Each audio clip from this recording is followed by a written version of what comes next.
Oke. Oke. Ya. Oke, jadi beliau ini adalah putri dari Umar bin Khattab yang kita udah pada tahu lah ya, bapaknya siapa. Dan ibunya adalah Zainab binti Maz'un. Jadi Hafsah ini lahir pada saat Quraisy, bangsa Quraisy sedang merekonstruksi Ka'bah atau 5 tahun sebelum Rasulullah itu menjadi nabi. Jadi masih lahir di zaman jahiliyah gitu ya. Beda dengan Aisyah kemarin. Kalau kita kemarin pada saat membahas Aisyah gitu ya, Aisyah itu lahir bapak ibunya sudah memeluk Islam, kemudian dibesarkan di dalam lingkungan yang Muslim juga gitu, yang sudah beriman. Nah, tapi kalau Hafsah ini sempat ada di masa jahiliyah, dan kita tahu bahkan bapaknya pun sempat menjadi musuh Islam gitu ya pada saat itu, pada saat sebelum memeluk Islam. Nah, karena bapaknya adalah orang yang cerdas juga ya, Umar ini adalah orang yang cerdas, maka sejak kecil Hafsah itu tertarik dengan keilmuan dan juga sastra, sehingga menjadi salah seorang wanita yang paling fasih di antara wanita Quraisy. Jadi sebenarnya Umar itu ya, Umar dan keturunan itu datang dari namanya Bani Adi gitu.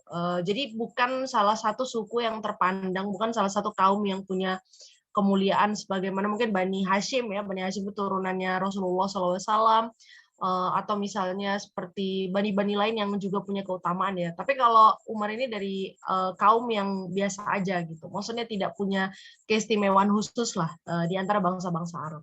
Nah, cuma memang Umar itu terkenal dengan kegagahannya gitu ya. Dia orangnya konsisten. Ketika jahiliyah konsisten, ketika dalam Islam pun konsisten gitu. Jadi bahkan ada statement dari guru kami, dia bilang orang yang paling dahsyat pada masa jahiliyahnya ya, alias yang luar biasa, bahasa kasarnya luar biasa kurang ajar pada saat sebelum masuk Islam gitu ya. Itu nanti kalau sudah masuk Islam itu akan dahsyat sekali konsistensinya sebagaimana dia di masa jahiliyahnya gitu. Jadi kalau misalnya di masa jahiliyahnya dia itu luar biasa jahat gitu ya. Nah, nanti ketika dia hijrah itu dia akan menjadi luar biasa hebat karena dia sama-sama konsis gitu, sama-sama karakternya bagus sekali. Nah, jadi memang Rasulullah itu pada saat Islam baru berkembang ya, Rasul itu berdoa dengan doa seperti ini. Allahumma a'izzal Islam bi umrin min umraini gitu ya, atau ya Allah Tuhan kami a'izzal Islam, tinggikanlah izah Islam ya, muliakanlah Islam dengan salah satu dari 2 Umar gitu. Nah, yang satu yang dimaksud adalah Umar bin Khattab, dan yang satu lagi dimaksud adalah Amr bin Hisham alias Abu Jahal ya.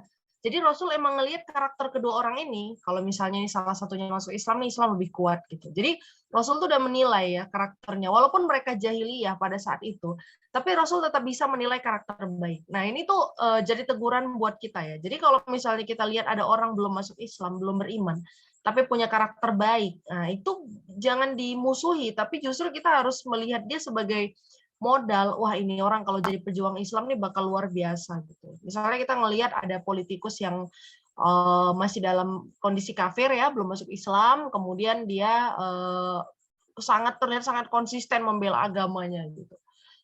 Hartanya semua dipakai buat membela agamanya gitu ya. Atau misalnya kita tahu bahwa banyak sekali konglomerat dunia yang seperti Bill Gates gitu ya, punya program kedermawanan, dia konsisten dengan itu gitu. Nah, ini karakter baik sebenarnya. Nah, ini kalau misalnya orang-orang kayak gini berhasil masuk Islam gitu ya, siapa di antara kita bisa mendakwahi Bill Gates misalnya.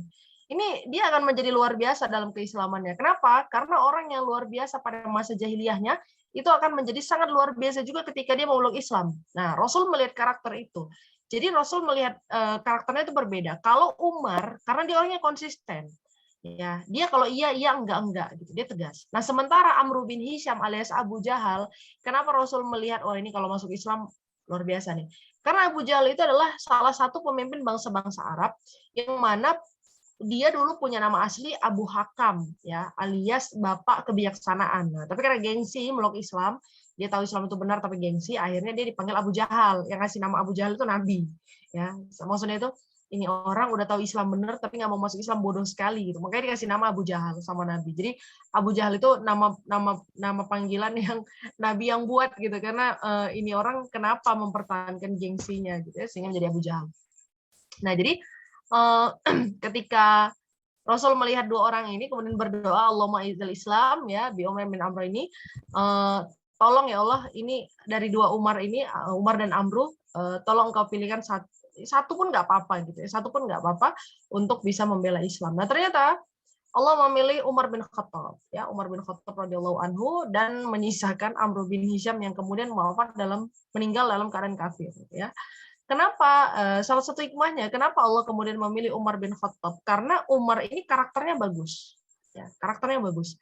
Makanya kita kalau ngelihat orang yang belum beriman tadi, orang kafir gitu, jangan mentang-mentang dia belum masuk Islam, dia nggak bisa jadi orang baik nih. Oh enggak, karakter itu dibangun dari pendidikan, pengalaman, dan itu adalah bekal ya. Karakter itu adalah bekal, teman-teman. Makanya solih itu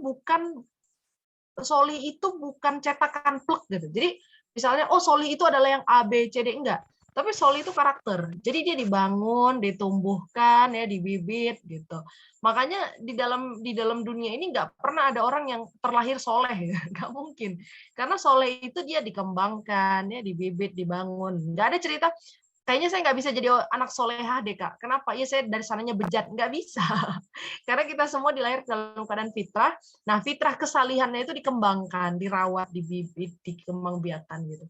Dan yang menarik terkait dengan bapaknya Hafsah ini ya, kenapa kita belajar tentang Umar dulu ya, karena anak yang hebat itu lahir dari orang tua yang pendidikannya juga baik gitu ya.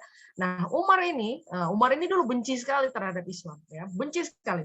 Bahkan termasuk orang yang kalau ada dia tahu orang masuk Islam itu sama Umar tuh disiksa, bahkan bisa dibunuh gitu. Umar itu nggak ada takutnya sama sekali, teman-teman, mentalnya luar biasa. Jadi Umar itu kalau udah keluar dari rumah ya, kalau udah keluar dari rumah dia bawa pedang. Kalau teman-teman pernah nonton filmnya ya, ini di Sirah juga diceritakan.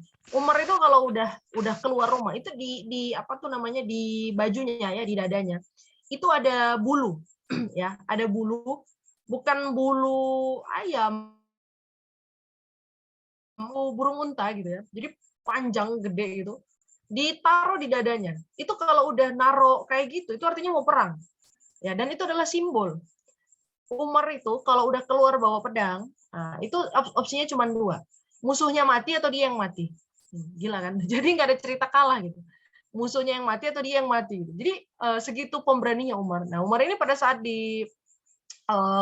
perkenalkan Islam gitu ya, didakwai dengan dakwah Islam, sebenarnya dalam satu sirah itu, kalau dari kajian sirahnya, sebenarnya Umar ini, kalau teman-teman kan mungkin nonton filmnya atau baca sejarahnya, Umar itu dikatakan bergetar hatinya pada saat dibacakan surah Toha ya, awal surah Toha itu dia bergetar hatinya, yang mana ayat itu dibacakan oleh adiknya itu Fatimah binti Khattab ya, dengan suaminya yang pada saat itu sudah masuk Islam tapi diam-diam menyembunyikan keislamannya. Nah, Umar dengar adiknya masuk Islam, udah emosi duluan kan, marah.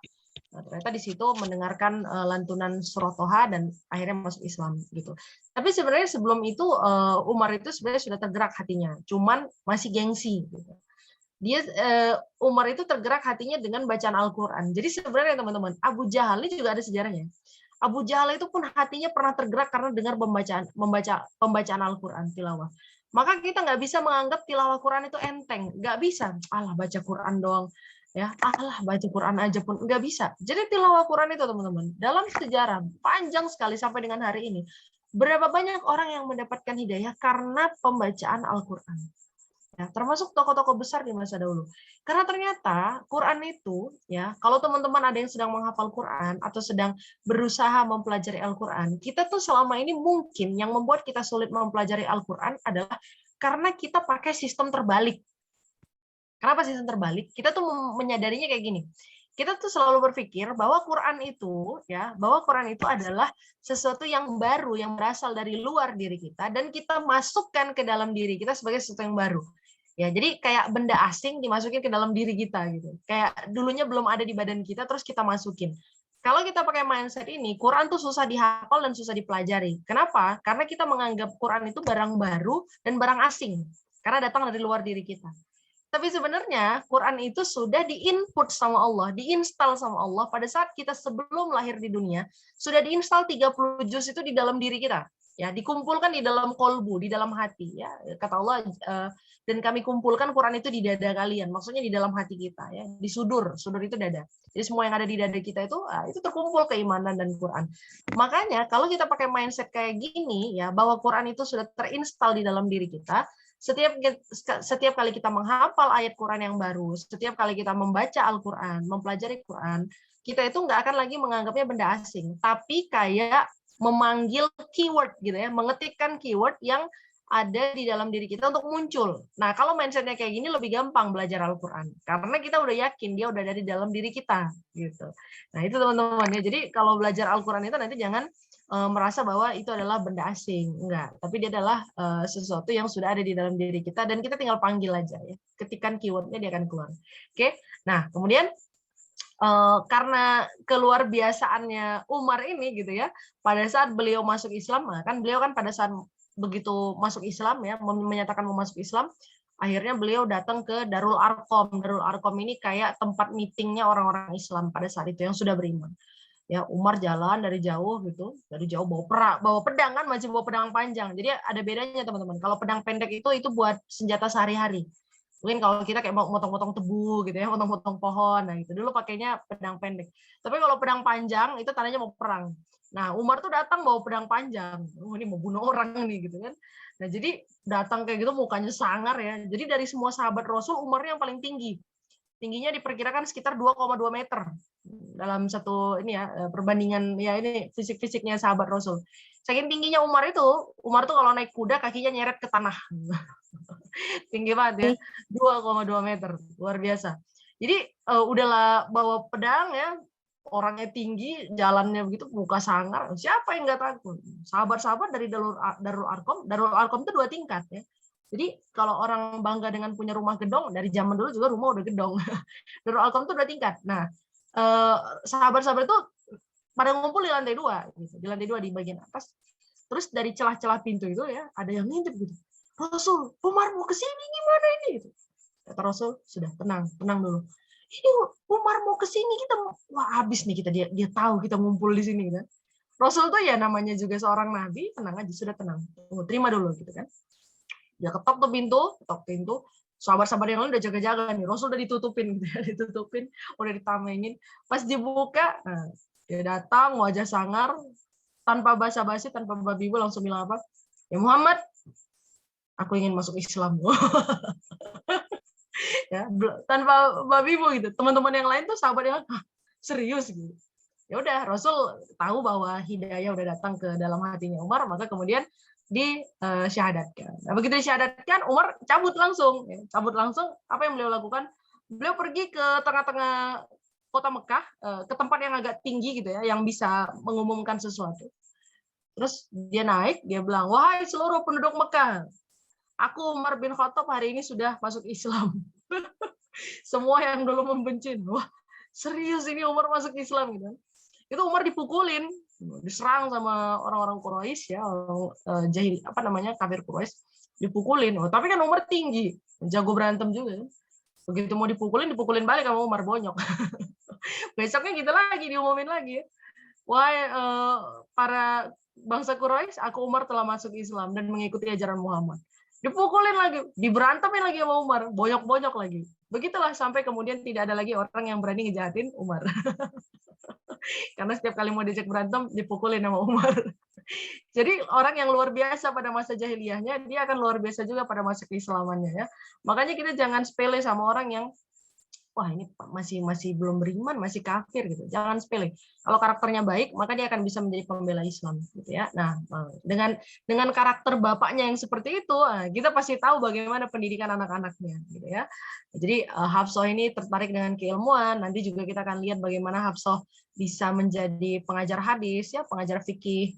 Kemudian juga menjadi salah seorang wanita yang paling fasih di antara wanita Quraisy. Karena bangsa Quraisy itu pada saat itu mereka memang kaya, terhormat gitu. Cuman sastra itu adalah barang langka ya. Jadi orang bisa baca, bisa nulis itu langka sekali karena bukan sesuatu yang mudah untuk dipelajari. Nah, jadi terkait dengan misalnya kenapa nabi kalian kalau kita ditanya gitu, kenapa nabi kalian nggak bisa baca tulis? Apakah nabi itu bodoh? Bukan, pada saat itu memang baca tulis itu tidak familiar gitu loh. Bangsa kaum laki-laki aja tuh banyak yang nggak bisa baca tulis, apalagi perempuan. Nah, makanya Hafsah itu termasuk yang pintar karena bisa baca tulis ya, dan termasuk wanita yang paling fasih di antara wanita Quraisy. Kemudian dinikahi oleh Rasulullah pada tahun ketiga Hijriah ya, alias sudah di periode Madinah. setelah ditinggal wafat oleh suaminya Hunais bin Huzaifah As-Sahmi. Jadi Hafsah itu pada masa jahiliyahnya ya, atau sebelum masuk Islam, dia sudah menikah bahkan di usia di bawah 17 tahun ya. Di bawah 17 tahun beliau sudah menikah dengan Hunais. Nah, Hunais bin Huzaifah As-Sahmi. Kemudian ketika Islam datang, kemudian mereka dihampiri oleh hidayah ya, tentu karena dakwah ayahnya juga. Kedua-duanya masuk Islam dan ikut hijrah ke Madinah. Hunais ini adalah salah satu yang mengikuti perang Badar ya, perang Badar. Beliau adalah salah satu pejuang Badar. Dan kemudian di antara perang Badar dan Uhud ya, jadi setelah selesai perang Badar itu kan juga lumayan banyak korban dari orang Muslim ya. Setelah Badar dan menuju Uhud, nah itu suaminya meninggal dunia karena luka parah ya, banyak menderita luka. Jadi kemudian beliau menjadi janda di usia 18 tahun ya. Bisa teman-teman bayangkan ya, berarti nikahnya di bawah 17 kan gitu. Karena kan sempat lama di Mekah lalu kemudian pindah ke Madinah. Nah, berhubungan dengan kisah Aisyah kemarin, kita tentu tidak terkejut ya. Janda-jandanya Rasulullah itu sebutannya aja janda tapi usianya muda-muda ya, masih 20-an, belasan gitu. Nah, yang tertua hanya Saudah, dinikahi usianya udah 60-an. Nah, dengan keislaman ayahnya, Umar bin Khattab ini menjadi penerang kejayaan Islam. Jadi semua keluarganya Umar itu, begitu Umar masuk Islam, semua keluarganya Umar itu menjadi benteng pembela Islam. Nah, sampai kemudian salah satu adiknya Hafsah ya, yaitu Ibnu Umar atau Abdullah bin Umar, itu adalah orang yang dinyatakan paling mirip meniru Rasulullah. Karena Ibnu Umar itu adalah orang yang apapun yang dibuat Rasul, kemanapun Rasul dia ngikut.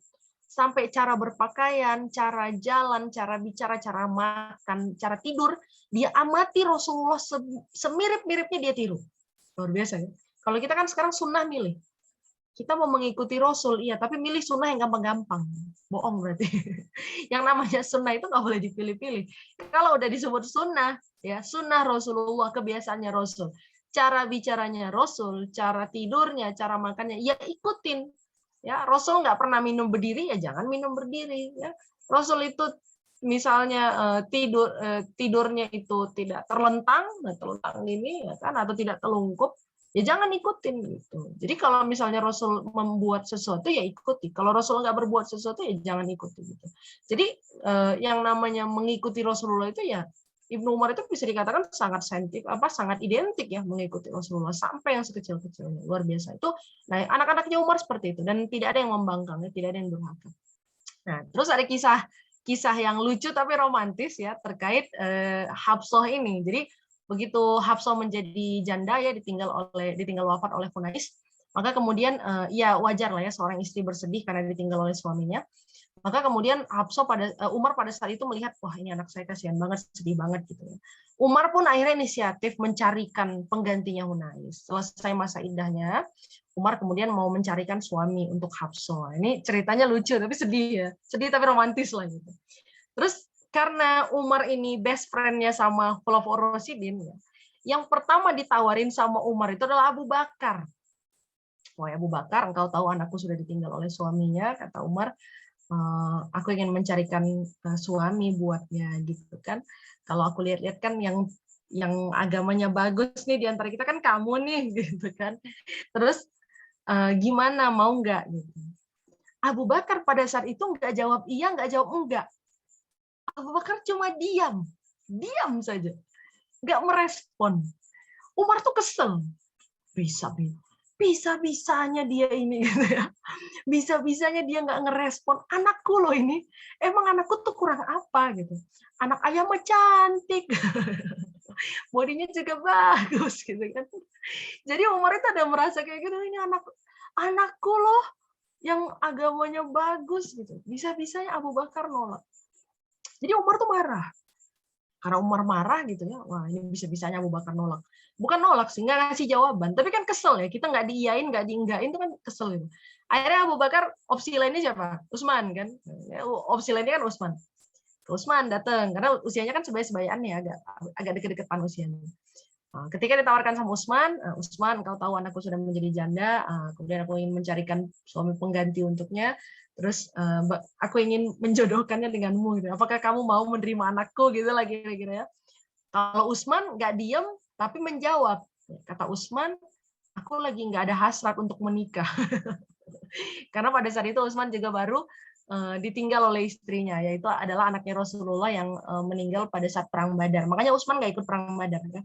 Utsman itu nggak ikut perang Badar. Utsman itu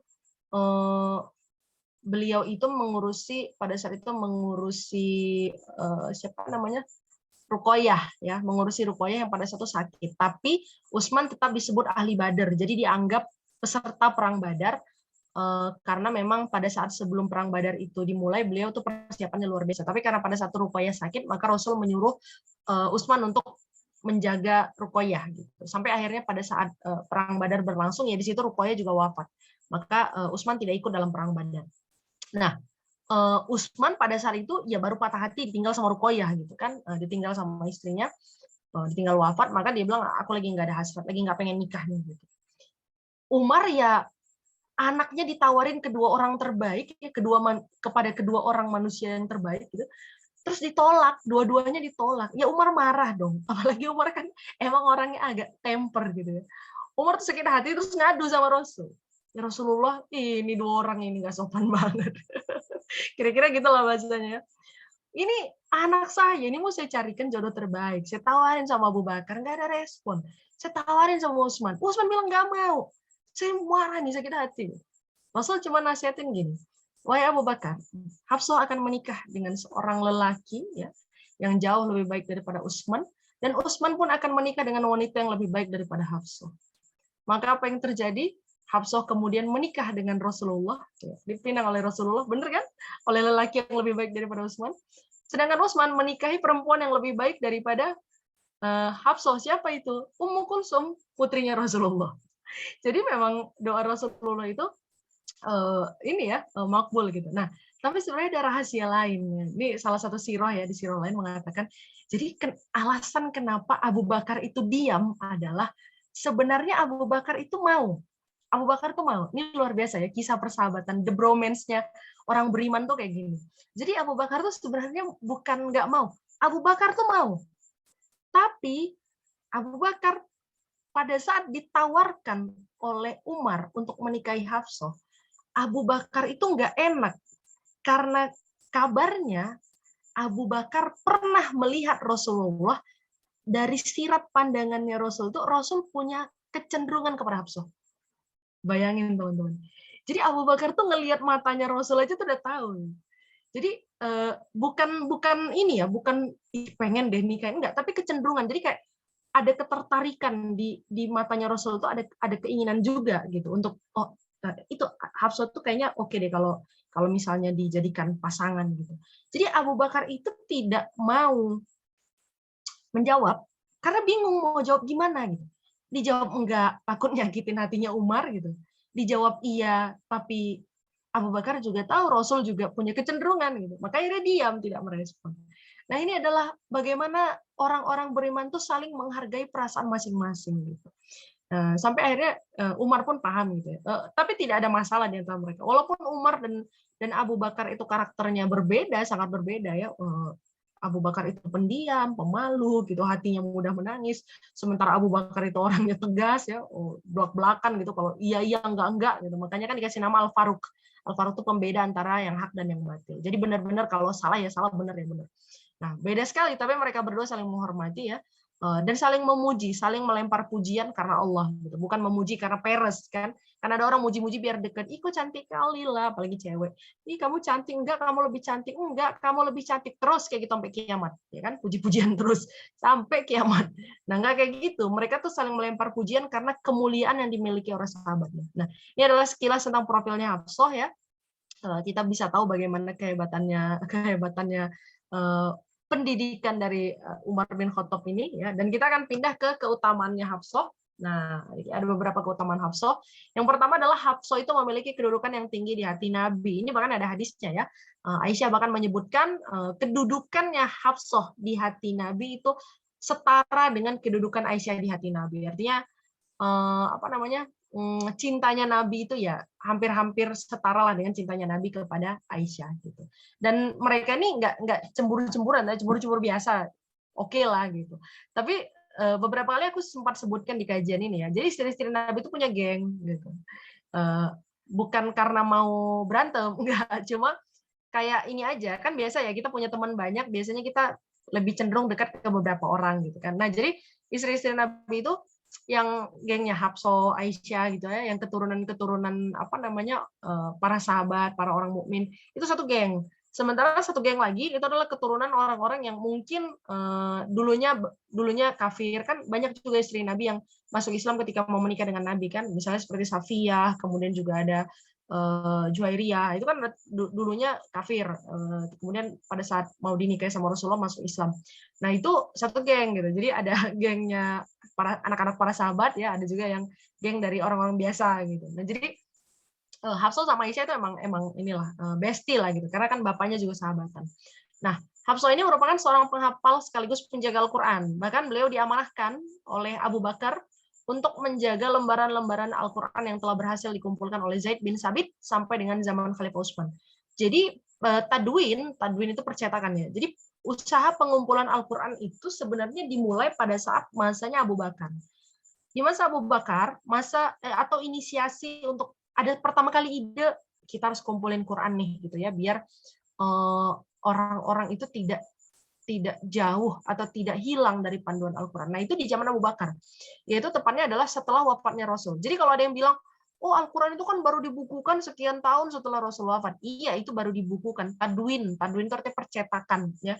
Percetakan pertamanya betul di masa Utsman, tapi inisiasi pengumpulnya itu di masa Abu Bakar.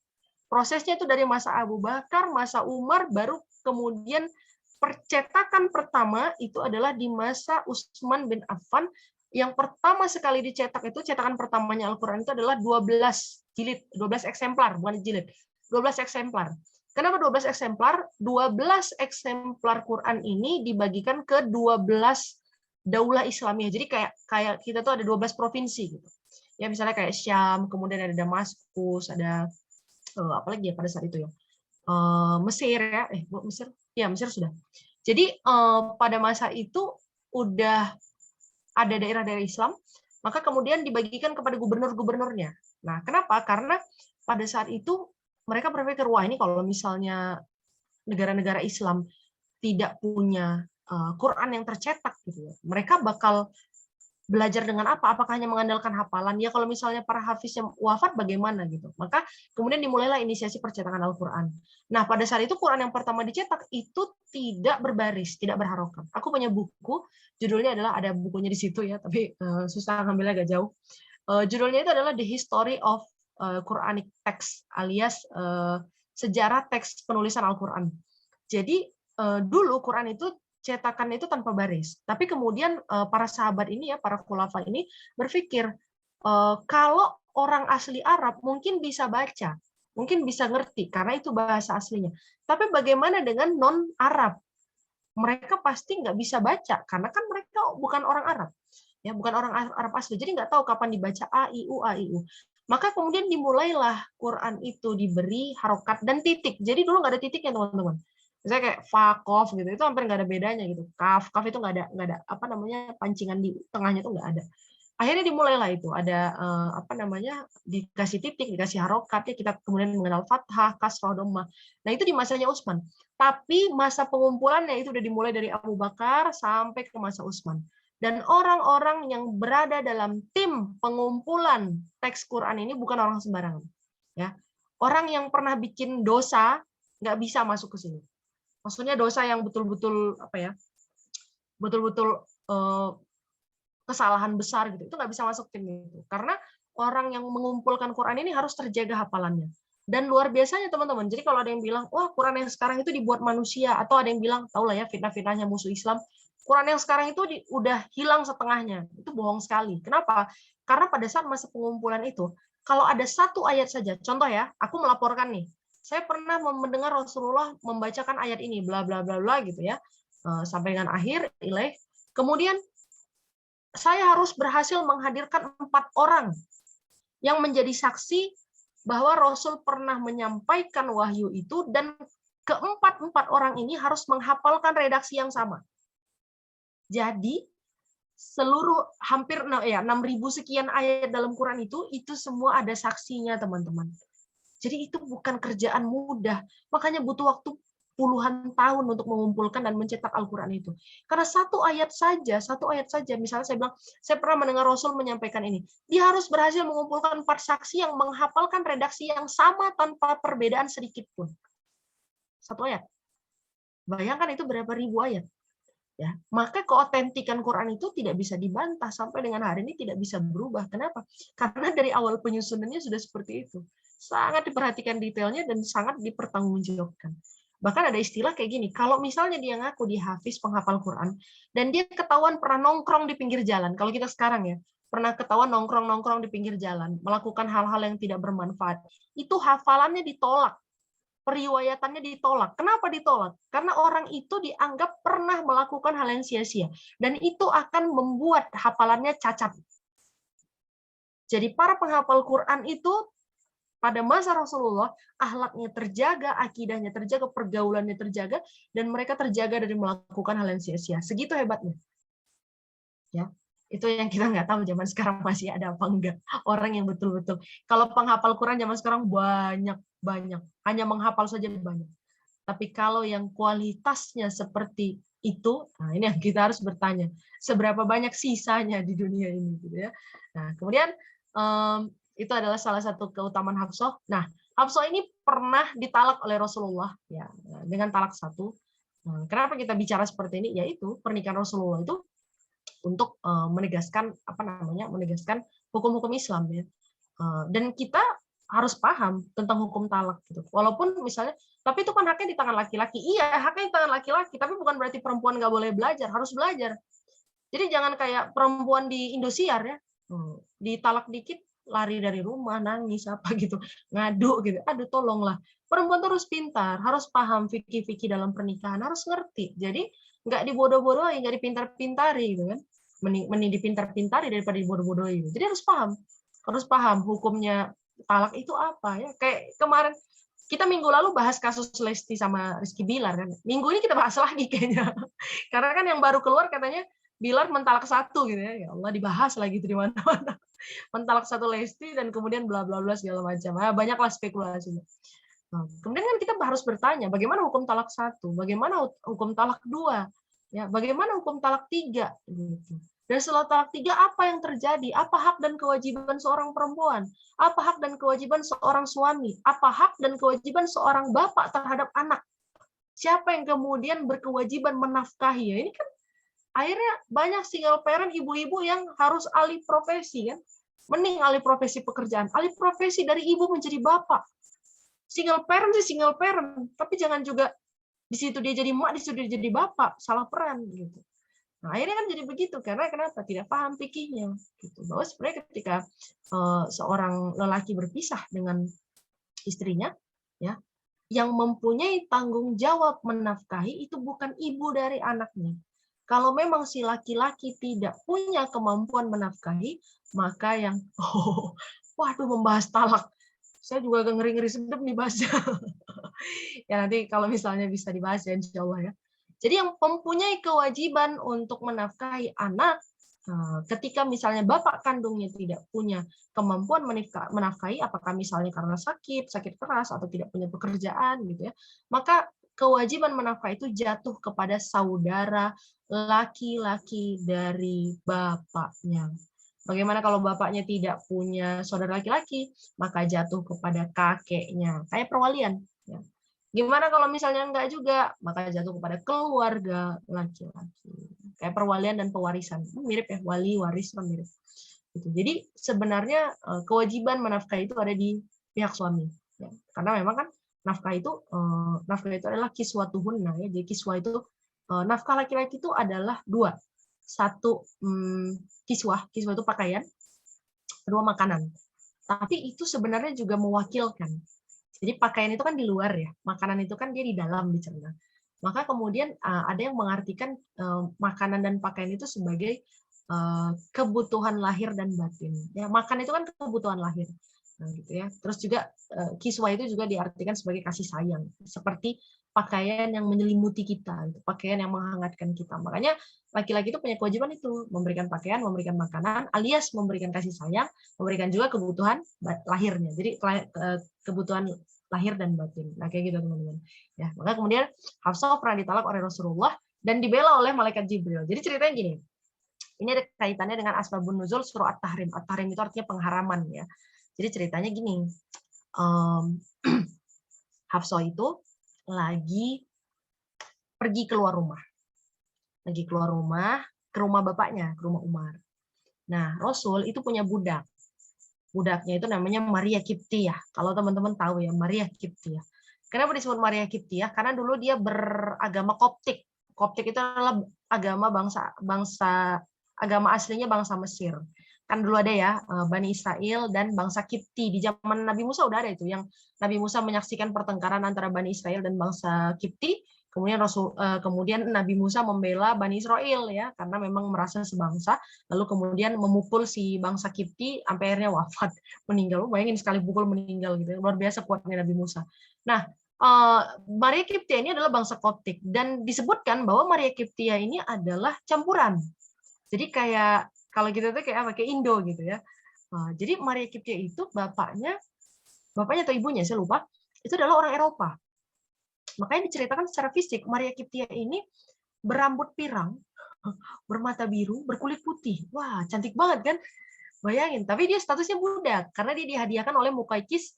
Mukaikis ini adalah raja Mesir ya. Mukaukis itu adalah raja Mesir yang pada saat dia memberikan banyak hadiah kepada Rasulullah, diberikan juga ada keledai kesayangannya ya, keledai kesayangannya Rasul itu hadiahnya Mukaukis. Kemudian juga ini dua bersaudara ini yaitu Maria Kiptia dan Sirin Al-Kiptia. Nah, si Maria Kiptia ini cantik sekali. Maria Kiptia ini dicemburui oleh hampir seluruh istri Nabi. Bahkan istri Nabi itu ada yang kayak gini, iyalah cantik gitu. Ya kalau bahasa kita sekarang gitu, ada gitu, siapa Maria, iyalah dia cantik, beda sama aku. Dia cemburunya perempuan, ya biasa cemburunya perempuan. Jadi Hafsah ini cerita Rasul itu lagi menggauli, ya paham lah udah pada dewasa ya, sedang menggauli Maria Kiptia karena memang Rasul senang sama Maria ini. Cuma kan statusnya budak, bukan Ummul Mukminin ya. Ini udah dijelasin di awal ya bedanya Ummul Mukminin dengan budak pada saat itu. Digauli oleh Rasulullah SAW. Pulang-pulang, Hafsah kan pulang nih, jeng-jeng gitu kan. Pas pulang lihat kamar terkunci dan tahu bahwa Rasul sedang bersama Maria. Hafsah marah sekali kan, bayangkan gitu. Tega-teganya kamu Mas gitu kan. Hafsah marah karena cemburu, ya perempuan lah ya kalau depan mata, mungkin kalau di belakang matanya ya dia nggak terlalu panas gitu, tapi kalau depan mata tuh gimana gitu rasanya. Kemudian Hafsah cemburu dan marah sama Rasul, tega-teganya kamu, saya lagi di luar, kamu bla bla bla gitu. Karena Rasul mau menjaga hati istrinya, Rasul bilang oke, jangan marah ya, jangan marah. Aku janji, kata Rasulullah nih, lihat janji Rasul. Aku janji, aku nggak akan pernah lagi mempergauli dia, ya. Dan sejak hari ini aku mengharamkan diriku atas dia. Artinya Rasulullah nggak akan pernah lagi mau menyentuh Maria Al-Qibtiyah, gitu ya. Tapi ada syaratnya, kata Rasul. Kamu jangan bilang siapa-siapa. Rahasiakan ini. Maksudnya, tolong rahasiakan bahwa Rasulullah mengharamkan Maria dari dirinya, dari beliau. Gitu. Hafsah ini karena perempuan lagi cemburu, kan perempuan kalau lagi cemburu otaknya terbatas, kesumbat, gitu kan. Logikanya langsung nggak jalan. Akhirnya apa? Hafsah pergi ke rumah Aisyah. Cerita sama Aisyah. Aisyah, aku tuh sedih banget. Karena kan bestie sama Aisyah bestie. Ceritalah kejadiannya bla bla bla. Nah, memang perempuan luar biasa. Ya, perempuan ini luar biasa. Mungkin kalau misalnya tidak ada media massa di dunia ini, tapi ada perempuan, semua informasi akan tetap tersebar. Maka dari sini tersebarlah kepada istri beliau yang lain ya, masih internal keluarga. Tersebar bla bla bla bla, nyampe lah ke telinga Rasulullah. Waduh, Rasul marah kan? Rasul marah dan karena Rasul marah karena kan melanggar. Tadi kan udah dibilang jangan dibocorin, rahasianya dikit aja. Karena Rasul marah, Rasul mentalak satu, jepret ya, ditalak satu oleh Rasulullah. Kemudian ya namanya perempuan ditalakkan sedih lah gitu ya. Makanya kita harus paham jatuhnya hukum talak itu kapan. Kemudian Jibril pun turun membela Hafsah ya, dan mengatakan janganlah engkau mengharamkan apa yang dihalalkan bagimu ya Muhammad gitu ya. Makanya ayat pertama surat Tahrim itu, wahai Rasulullah gitu ya, mengapa engkau mengharamkan apa yang dihalalkan bagimu gitu. Mengapa engkau mengharamkan apa yang dibolehkan bagimu? Nah, maka kemudian turunlah Jibril dan menyampaikan kepada Rasulullah bahwa Hafsah itu adalah istri beliau di dunia dan juga di surga. Ini pembelaan Rasulullah.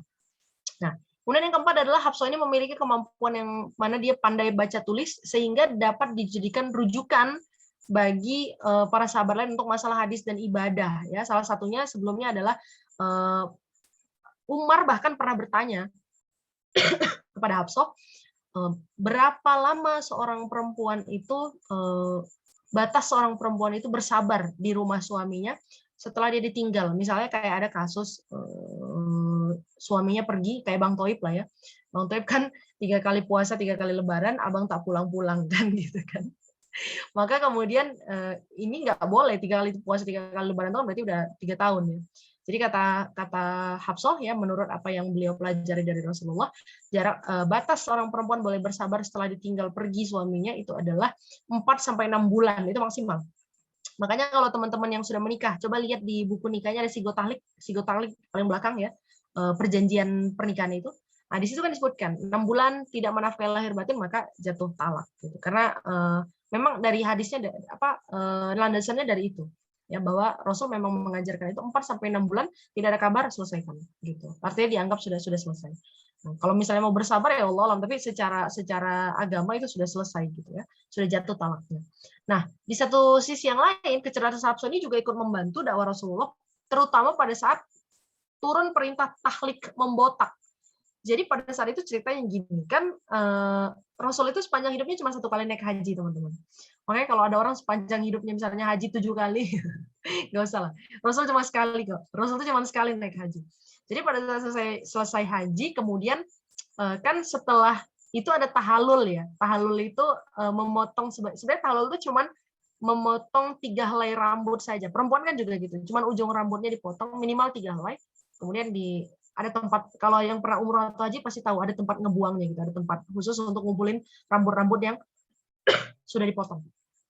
Nah, kemudian turunlah perintah ya untuk membotaki gitu. Sebenarnya bukan kewajiban karena jatuhnya hadis Rasul yang memerintahkan untuk mengafdolkan atau menyempurnakan proses tahalul tadi bagi laki-laki adalah dibotak sempurna. Kalau perempuan nggak boleh, ini catatan ya. Perempuan itu tidak boleh botak, tidak boleh botak habis. Ya, misalnya kan ada yang, aduh gerah nih kutuan, rambutku udah rusak, kenapa nggak dibotak aja? Nggak boleh teman-teman. Perempuan tidak boleh ya hukumnya untuk membotak habis rambutnya. Nah laki-laki kalau selesai tahalul itu sebaiknya dibotak habis. Cuma tidak boleh licin, tidak boleh sampai kilap. Kenapa? Karena menyerupai orang Buddhis, nah gitu ya, nggak boleh juga menyerupai Buddhis. Jadi emang dihabiskan rambutnya. Terus pada saat Rasul bilang, wahai para jamaah gitu ya, jamaah haji, sekarang botakilah rambut kalian. Itu nggak ada yang mau botak teman-teman, bayangin. Botaki rambut kalian kata Rasul. Nggak ada yang mau botak. Ini kagak ada yang mau botak, disuruh botak gitu kan. Kemudian Hafsah keluar dari khaimahnya, dari tendanya kan ikut dalam proses haji. Hafsah bilang, ya Rasulullah, mereka tidak akan botak sebelum engkau botak, maka botaki duluan rambutmu. Nah, luar biasa itu kecerdasannya Hafsah. Maka kemudian Rasulullah berdiri di depan berada di tengah-tengah sahabat, di depan sahabat. Rasulullah membotaki duluan rambutnya. Begitu mereka melihat Rasulullah membotaki rambutnya, nah, semua langsung ikut ngebotakin. Nah, ini contoh bahwa seorang pemimpin itu harus mencontohkan dulu bagaimana dia harus melakukan sesuatu, baru dia bisa memerintahkan orang lain. Jadi orang itu jangan disalahkan. Misalnya, si itu tuh kerjanya nggak bagus ya, apalagi kalau kita statusnya pemimpin. Si itu kenapa ya kerjanya nggak bagus? Yang salah bukan dia. Yang salah adalah kita kalau kita tidak mencontohkan bagaimana pekerjaan yang benar. Kita nggak pernah mencontohkan pekerjaan yang benar, tiba-tiba dia kerja nggak benar, kita salahin. Itu yang salah kita. Jadi kalau kita pimpin dia ya udah, baru kita nggak benar nih kerjanya, karena udah saya contoh. Belum kita terus kemudian ya nggak benar loh teman-teman. Ya harus dicontohkan dulu. Nah, salah satunya ini adalah kecerdasannya. Kemudian ketika Umar menjadi khalifah, Hafsah itu sedikit pun tidak mempunyai sebab ayahnya aja punya privilege. gitu ya, anak ketua DPR kayak presiden kayak nggak pernah tuh. Ada privilege tuh. Hafsah berdiri dengan statusnya sendiri. Oke. Nah, Hafsah itu menyaksikan kejayaan dan jasa besar ayahnya, tapi juga nggak sombong. Iyalah bapak gue gitu. Islam kan jaya karena bapak gue. Nggak pernah begitu. Makanya aneh. Kalau ada orang ngaku beriman, tapi nyombong-nyombongin kejayaan manusia. Karena kan semuanya atas pertolongan Allah, atas izin Allah. Gitu ya. Jadi kita nggak perlu membanggakan diri. Sampai ada satu pepatah Arab yang terkenal ya, katanya gini. Innal fata man yaqulu ha anaza wa laysal fata man yaqulu kana abi. Seorang pemuda sejati itu adalah yang mengatakan ha anaza, inilah diriku ya. Dan bukanlah seorang pemuda sejati itu yang menyatakan yaqulu kana abi. Lah itu bapak gue. Jadi kalau masih bilang iyalah bapakku polisi kan gitu ya. Tara, itu bukan pemuda sejati. Karena pemuda sejati itu nggak peduli dia nasabnya dari mana, nggak peduli anak siapa, dia akan mengatakan ha'an aja. Inilah aku dan semua yang aku miliki, inilah aku dan aku akan mempertanggungjawabkan semua tentang diriku. Itu pemuda sejati. Jadi nggak lagi berlindung di bawah ketiak orang tua atau ketiak siapapun. Ya, apalagi orang-orang yang menyalahkan orang tuanya. Nih, usia 20 tahun ya, ini mama aku selalu bilang, setelah usiamu lewat 20 tahun, kau tidak bisa lagi menyalahkan siapapun. Kau sudah harus bertanggung jawab atas dirimu sendiri, dan semua pilihanmu adalah pilihan dirimu. Berhak menyalahkan siapapun. Ya sudah, karena udah 20 tahun, udah dewasa kan, udah selesai. Gitu. Udah bisa memilih jalan sendiri, udah bisa mempertonjolkan diri sendiri. Jadi orang tuaku selalu bilang gitu, lewat usiamu 20 tahun, kau tidak boleh salahkan siapa-siapa. Maka ketika misalnya kita bilang, wah dulu parenting orang tua saya kenapa gitu ya, wah kenapa saya dulu dididik begini ya, kenapa nggak diajar begitu ya, setelah usia 20 tahun, kamu tidak berhak menyalahkan orang tuamu, karena sudah selesai. Ha'anaza, inilah diriku dan aku pertanggungjawabkan semua yang aku pilih. Gitu ya. Jadi semua adalah pilihan kita. Tidak berhak lagi menyalahkan orang lain. Nah, yang terakhir teman-teman ya, Hafsah juga mengikuti gaya hidup ayahnya yang zuhud. Umar itu luar biasa teman-teman. Ini kita memang masuknya dari sirah sahabiyah ya.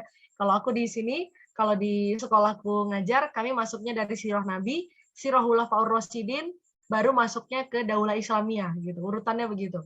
Tapi kalau di sini kita masuknya kemarin rukun iman, rukun Islam, terus by request akhirnya masuknya ke sirah sahabiyah. Jadi kita agak-agak harus mundur ke belakang gitu. Tapi kalau kita belajarnya dari sirah Rasul, Khulafaur Rasyidin, baru sahabat dan sahabiah ya, atau sahabat laki-laki dan sahabat perempuan, nah, itu urutannya masih runut. Nah, jadi kita harus terima resiko dikit gitu ya. Umar itu zuhud. Zuhud itu apa? Zuhud itu dia tidak takluk pada dunia, teman-teman. Zuhud itu dia justru menaklukkan dunia. Jadi dia tidak mengikuti dunia, tapi dunia mengikut kepadanya, tunduk kepadanya. Zuhud itu dia tidak terlena dengan dunia. Dia tetap kepada keimanannya. Ya, sederhananya zuhud gitu. Jadi orang-orang zuhud itu tidak pernah terlena dengan kemewahan, kejayaan tuh nggak pernah. Makanya Umar itu teman-teman, Umar itu tidak pernah menghalalkan dirinya untuk menggunakan misalnya kayak sekarang gitu. Kita punya fasilitas, contohnya kita dari kantor punya fasilitas dikasih kendaraan. Nah, kendaraan itu tiba-tiba suatu hari kita mau ada urusan pribadi. Jangan pernah coba pakai kendaraan itu. Karena kendaraan itu amanahnya adalah kendaraan dinas, kendaraan untuk bekerja. Maka kalau ada urusan-urusan pribadi jangan gunakan. Kalau kita mau meniru Umar ya, betapa zuhudnya Umar, betapa zuhudnya para sahabat dan juga Rasulullah, lakukan sebagaimana mereka lakukan ya. Kalau memang amanahnya untuk bekerja, pakai buat kerja, jangan dipakai buat yang lain. Dikasih laptop kantor, kasih laptop kantor buat kerja. Sama kita dipakai ngapain? Nge-game. Yang nggak zuhud ini gitu ya. Jadi hati-hati teman-teman. Zuhud itu dia tidak takluk pada dunia. Oke, yang terakhir ya di slide terakhir juga, pada tahun 41 Hijriah kemudian Hafsah wafat di usianya yang ke-63 tahun dan dimakamkan di pemakaman Baqi. Jadi kalau di Madinah itu ya di Madinah itu pemakaman Baqi, kalau teman-teman pernah umroh pasti akan melihat di samping Masjid Nabawi itu ada pemakaman Baqi. Cuman perempuan nggak boleh masuk. Perempuan cuma boleh di sekitarnya karena di sana perempuan kan dilarang untuk masuk ke pekuburan ya. Kenapa? Karena perempuan itu meratap. Perempuan tuh kalau lihat kuburan gitu. Nah, itu kayak ada beberapa mazhab yang bahkan sampai mengharamkan, kayak mazhab Maliki ya, itu mengharamkan perempuan untuk ziarah kubur karena suka meratap, suka nangis gitu. Sebenarnya kan di kuburan ya, you know lah ya, banyak jin gitu kan, banyak hal-hal yang nggak kurang baik lah. Kayak perempuan haid apalagi nggak boleh kan. Kalau di mazhab Maliki bahkan perempuan diharamkan untuk ziarah kubur. Nah makanya di Baqi itu kita kalau perempuan cuma bisa lihat dari pinggir-pinggir doang tuh, dari pagar-pagarnya. Di pagar-pagarnya itu ada informasi tentang perjuangan Islam, keluarga Rasulullah gitu ya, siapa yang dimakamkan di Baki, sahabat-sahabat. Nah, kalau di Mekah namanya Ma'la. Ma'la itu tapi agak jauh dari Masjidil Haram, jauh dari kota Mekahnya sendiri gitu. Nah, kalau Baki ini di samping Madinah, Masjid Nabawi persis. Nah, beliau kemudian wafat dan dimakamkan di pemakaman Baki. Mungkin itu teman-teman ya tentang keutamaan Hafsah. Mungkin kalau misalnya mau disampaikan semua banyak banget ya. Kita kan mau mempelajari karakternya dan juga keutamaan dari Hafsah. Nah, kalau ada hal yang mau ditanyakan silakan ditaruh di kolom chat boleh, unmute langsung boleh. Ya, kalau tadi mematikan kamera mungkin pada saat tanya ya better kita nyalakan jadi kita bisa lihat oh ini orangnya gitu ya. Nah, mungkin itu teman-teman untuk sesi Hafsah binti Umar. Setelah ini kita bisa diskusi. Aku akhiri dulu. Walahir. Assalamualaikum warahmatullahi wabarakatuh. Assalamualaikum warahmatullahi wabarakatuh. Ya, kalau ada yang ingin bertanya boleh langsung bertanya aja, boleh di kolom chat atau langsung bertanya aja, buka kameranya biar kita lihat wajahnya yang cantik. Ayo, siapa yang mau nanya? Kita cek dulu di kolom chat. Itu semua nanti tolong dibahas ya Ustazah, Tala. Baru baca. Oke. Ini ada request dari penonton nih Kak, dari audiens tentang Tala ya. Mungkin lebih ke fikih pernikahan berarti itu ya. Kalau untuk itu ya. Nggak apa-apa deh, karena kan tadi udah janji kan. Jadi mungkin sedikit aja ya, sedikit kita bahas. Karena kalau versi lengkapnya panjang banget gitu. Jadi talak itu adalah kebalikan dari akad, teman-teman. Jadi kan akad itu akdun artinya ikatan. Tolako itu artinya terlepas, dilepas. Jadi kalau akad itu diikat, talak itu dilepas. Nah gitu. Bahasanya begitu. Maka kemudian setelah kalau misalnya mau membatalkan talak pakai rujuk ya, rujuk itu artinya kembali. Jadi maksudnya kembali ke akadnya gitu, kembali ke ikatan pertamanya. Nah, jadi kita harus paham itu. Nah, kapan kondisi terjatuhnya talak adalah ketika laki-laki itu menyatakan keluar dari lisan seorang lelaki ya, atau mungkin dari chat atau apalah ya yang mengekspresikan bahwa dia melepaskan hubungan itu. Maka nggak selamanya dia misalnya harus berbunyi saya mentalak kamu, enggak, atau misalnya saya menceraikanmu, enggak begitu. Kalau secara tersirat saja laki-laki itu mengatakan saya mengembalikanmu kepada orang tuamu, itu sudah masuk talak karena dengan cara itu berarti dia sudah melepaskan tanggung jawabnya sebagai pasangan. Jadi kita memang harus hati-hati. 3 hal yang bercandanya dianggap serius, apalagi seriusnya, gitu kan? Bercandanya dianggap serius, apalagi seriusnya itu 3 hal, yaitu pernikahan, ya, talak dan rujuk. Ini 3 ini teman-teman. Pernikahan, talak dan rujuk. Makanya kalau misalnya teman-teman lihat di dalam film ada adegan akad nikah, kalau yang bikin filmnya ngerti, biasanya adegan akad nikahnya di mute. Kalau aku kan suka nonton drama Malaysia ya, drama Malaysia itu kadang lebih dia banyak pesan-pesan Islaminya. Itu pas bagian akad nikahnya di mute, jadi kayak cuman gitu-gitu doang gitu. Nggak disebut misalnya aku nikahkan dengan AA dengan siapa. Kalau Indonesia masih ada ya, saya nikahkan anak saya ini binti siapa gitu. Itu kalau misalnya lengkap seluruh rukunnya ya, ada mempelai laki-laki, mempelai perempuan, ada saksi, ada wali gitu. Kemudian ada ijab dan kabul, maka itu dianggap sah, teman-teman. Dianggap sah dan dianggap dalam pernikahan gitu. Makanya tidak boleh bercanda pernikahan itu, tidak boleh dibikin jokes gitu. Bahkan buat orang yang lagi latihan akad nikah ya, ketika misalnya di latihan akad nikah, karena sering ya orang sebelum nikah latihan akad nikah dulu gitu. Itu kalau misalnya seluruh rukunnya lengkap ya, rukun nikahnya lengkap. Rukun nikahnya lengkap, maka dianggap sah. Nah, makanya kita harus paham dulu gitu. Jadi kalau misalnya ucapan itu bercandanya dianggap serius, seriusnya apalagi. Makanya hak talak itu diberikan pada laki-laki.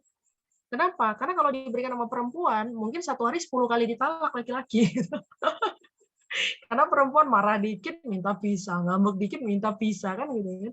Makanya diberikan sama laki-laki, karena laki-laki dianggap logikanya lebih panjang dan dingin gitu. Jadi dia berpikir 1000 kali untuk mengucapkan itu. Cuman kan laki-laki zaman sekarang ya kita tahu lah ya bersama kualitasnya kayak apa gitu. Ya mudah-mudahan semua punya pasangan yang memahami Islam dan mempraktekkan Islam. Ada yang paham tapi nggak praktek. Ada yang hafalannya banyak tapi cuma di kepala, nggak sampai kalbu. Itu kan bahaya juga. Jadi itu talak itu gitu teman-teman. Jadi talak itu kalau dia udah berbunyi ucapan yang mengindikasikan adanya perpisahan atau melepaskan ikatan, itu menjadi talak. Nah, rujuk pun begitu. Jadi rujuk itu kalau mengindikasikan ingin kembali, kemudian kedua belah pihak bersedia melakukan islah atau melakukan perbaikan, maka bisa rujuk kembali gitu. Nah, cuman di antara talak ke talak itu ada masa idahnya juga gitu, ada masa tunggunya. Jadi misalnya talak 1 ke talak 2-nya 6 bulan gitu, nggak bisa. Talak 1 talak 2 itu nggak bisa 6 bulan. Karena talak 1 talak 2 itu kalau udah lewat 6 bulan atau misalnya udah selesai masa idahnya, maka dia udah otomatis jatuh ke talak selanjutnya gitu. Karena kan kayak tadi ya teman-teman yang tadi kita sebut ya. Perempuan saja kalau ditinggal suami tanpa kabar setelah 4 sampai 6 bulan maka selesai gitu. Dianggap bahwa si perempuan tersebut ya sudah automatically berpisah dengan suaminya gitu. Jadi untuk talak tuh banyak banget sebenarnya, dari hukum syariahnya juga banyak yang harus kita pahami, dan dari HKI ya dari KHI atau kompilasi hukum Islam, mungkin kalau ada yang jurusan hukum bisa paham.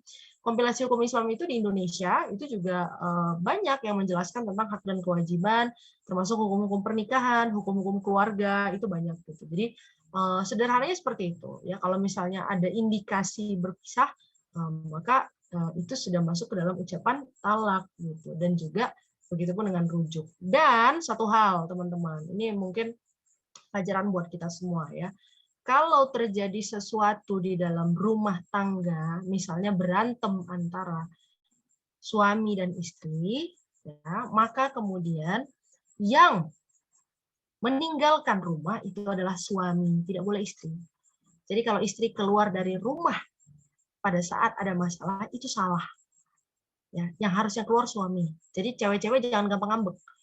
Masalah dikit pulang ke rumah emaknya, masalah dikit keluar nongkrong di warung nyeritain suami. Nanti cerita tentang suami nyebar satu komplek gitu tuh sampai jadi masalah gitu. Jadi perempuan itu nggak boleh meninggalkan rumah kalau dia sedang ada masalah dengan pasangannya. Kenapa? Karena itu tadi dikhawatirkan mulutnya kemana-mana. Ya kayak ceritanya Hafsah kan. Kan ceritanya awalnya cuma cerita sama Aisyah, lama-lama sampai kemana-mana ketahuan sama Nabi, nyampe ke telinganya Nabi. Jadi ketika ada suatu masalah, perempuan tetap di dalam rumahnya. Ya karena dikhawatirkan itu, dikhawatirkan ngomongnya kemana-mana. Ya termasuk jangan bikin status. Kalau perempuan lagi punya masalah sama suami kah, sama keluarga, jangan bikin status, karena itu sama artinya dengan keluar-keluar di publik, keluar-keluar di umum. Ya, jadi itu teman-teman. Mudah-mudahan ini singkat ya. Kalau mau lebih dalam itu di fikih pernikahan, insya Allah. Gitu. Allah alam bisawab. Gitu, Jan. Iya, Masya Allah. Nah, itu tadi Kak, siapa tadi yang minta dibahas? Kak Khairani. Masalah talak. Nanti mungkin untuk selanjutnya setelah habis topik ini, topik sahabiah, mungkin kita bisa beralih ke sana ya, kalau misalnya memang kita sepakati untuk membahas lebih lanjut tentang fikih pernikahan gitu. Kalau misalnya memang masih butuh untuk dipelajari lebih lanjut, ya sejujurnya saya pribadi pun masih butuh banyak belajar juga nih. Banyak yang kadang suka lupa-lupa juga gitu untuk diamalkan gitu dalam kehidupan pernikahan. Baik, kita masih di topik bagaimana keteladanan terhadap sahabiah Hafsah binti Umar. Nah, jika ada yang ingin ditanyakan atau mungkin mungkin bisa jadi tidak seputar ini juga nggak apa-apa ya Kak, tapi mungkin masih dalam koridor yang sama, mungkin bisa. Oke, Kak Sabrina, silakan Kak, langsung buka aja Kak. Unmute aja Kak. Assalamualaikum warahmatullahi wabarakatuh. Assalamualaikum warahmatullahi wabarakatuh.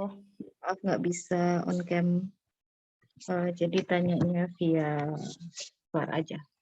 Tadi disebutkan kalau Hafsah ini tertarik dengan sastra, yang artinya sastra itu sudah ada sejak lama berarti ya, Ti. Nah, bagaimana sastra yang berada di zaman Hafsah tersebut dan berada di zaman Rasulullah? Pasti itu kan sastra berkembang ya. Terus yang ingin aku tanyakan juga dari Ummul Mukminin yang kita pelajari dari Khadijah sampai Hafsah, pasti mereka punya yang dibilang me time atau meluangkan waktu untuk dirinya kan di tengah-tengah kesibukan mereka mengurus suami dan juga berdakwah. Nah, bagaimana me time dan meluangkan waktunya itu dari versi Ummul Mukminin? Itu aja yang ingin aku tanyakan. Assalamualaikum warahmatullahi wabarakatuh. Waalaikumsalam warahmatullahi wabarakatuh. Ini agak apa namanya? Pandangannya agak sedikit ini ya. Ya, tapi memang benar juga sih, kepo juga ya apa yang kira-kira dilaksanakan ketika kita sedang waktu luang, karena mengingat waktu luang itu agak-agak rentan kita untuk melakukan semacam apa namanya, penyimpangan-penyimpangan gitu ya, karena banyak waktu luang juga nggak terlalu baik gitu. Mungkin Kak Putri bisa menjawab, silakan Kak. Oke, baik. Bismillahirrahmanirrahim. Me time ini kita, jadi gini, kalau misalnya kita punya satu istilah ya, kita kan harus bersepakat dulu dengan istilah yang kita sebut itu agar kita pahami bersama. Oke, kalau dalam komunikasi itu ada istilah namanya penyamaan makna, gitu ya, Yon ya. Gitu. Nah, teman-teman di komunikasi pasti paham itu. Jadi pertama sekali adalah kita penyamaan makna atau penyamaan definisi. Jadi kalau misalnya me time, kalau zaman sekarang kan tuh agak aneh ya me time-nya. Me time-nya cewek-cewek atau ibu-ibu zaman sekarang itu nyalon, biasanya gitu ya. Nyalon, atau misalnya me time-nya adalah nonton seharian sampai belalat, bekubang, sampai suaminya bilang, "Kamu tuh nggak keluar-keluar dari tadi," gitu. "Ya aku kan me time, Mas," gitu. Jadi me time-nya zaman sekarang tuh kayak gitu. Cuman me time-nya para Ummul Mukminin ya, me time-nya nyalon jadi caleg itu luar biasa ya. Nyalon, bukan nyalon yang itu, Bu. Jadi kalau me time-nya para apa namanya, Ummul Mukminin gitu ya. Jadi ada satu hadis ini yang menjelaskan bagaimana me time-nya para Ummul Mukminin atau sahabat ya, istri-istri orang beriman. Jadi katanya gini, kana fi minhatin ya, maksudnya gini, kalau kana fi minha ahlihi, Rasul itu, Aisyah, ini riwayat Aisyah mengatakan kalau Rasul itu ya selalu dalam kesibukan membantu istrinya. Jadi kita harus pahamin dulu bahwa kita paham bahwa perempuan itu memang kerjaannya luar biasa gitu. Menjadi ibu dan istri itu adalah pekerjaan dengan mungkin bisa dikatakan 40 lebih profesi gitu ya. Ahli kesehatan, itu ahli masak, ahli apalagi ahli beberes, ahli keindahan, terus apalagi ya, pengasuhan. Pokoknya kayaknya profesinya banyak sekali lah gitu ya, perempuan harus bangun. Jadi Rasulullah itu tadi kita kan sempat sebut juga di awal ya, seorang suami itu bertanggung jawab atas nafkah pakaian dan makanan. Itu mewakilkan kebutuhan lahir dan batin. Nah, jadi sebenarnya makanan, kemudian juga pakaian, layanan di dalam rumah gitu. Itu sebenarnya adalah tanggung jawab suami gitu, tanggung jawab suaminya. Nah, kemudian Rasul itu kalau misalnya lagi lowong ya, me time-nya Rasul itu juga senang membantu para istrinya dalam melakukan pekerjaan rumah tangga, dan itu tidak menghancurkan wibawanya sebagai laki-laki. Jadi memang aku pribadi ya agak gedek gitu ya, sampai ngomongnya gitu. Agak gedek sama laki-laki yang tangannya anti nyentuh dapur gitu.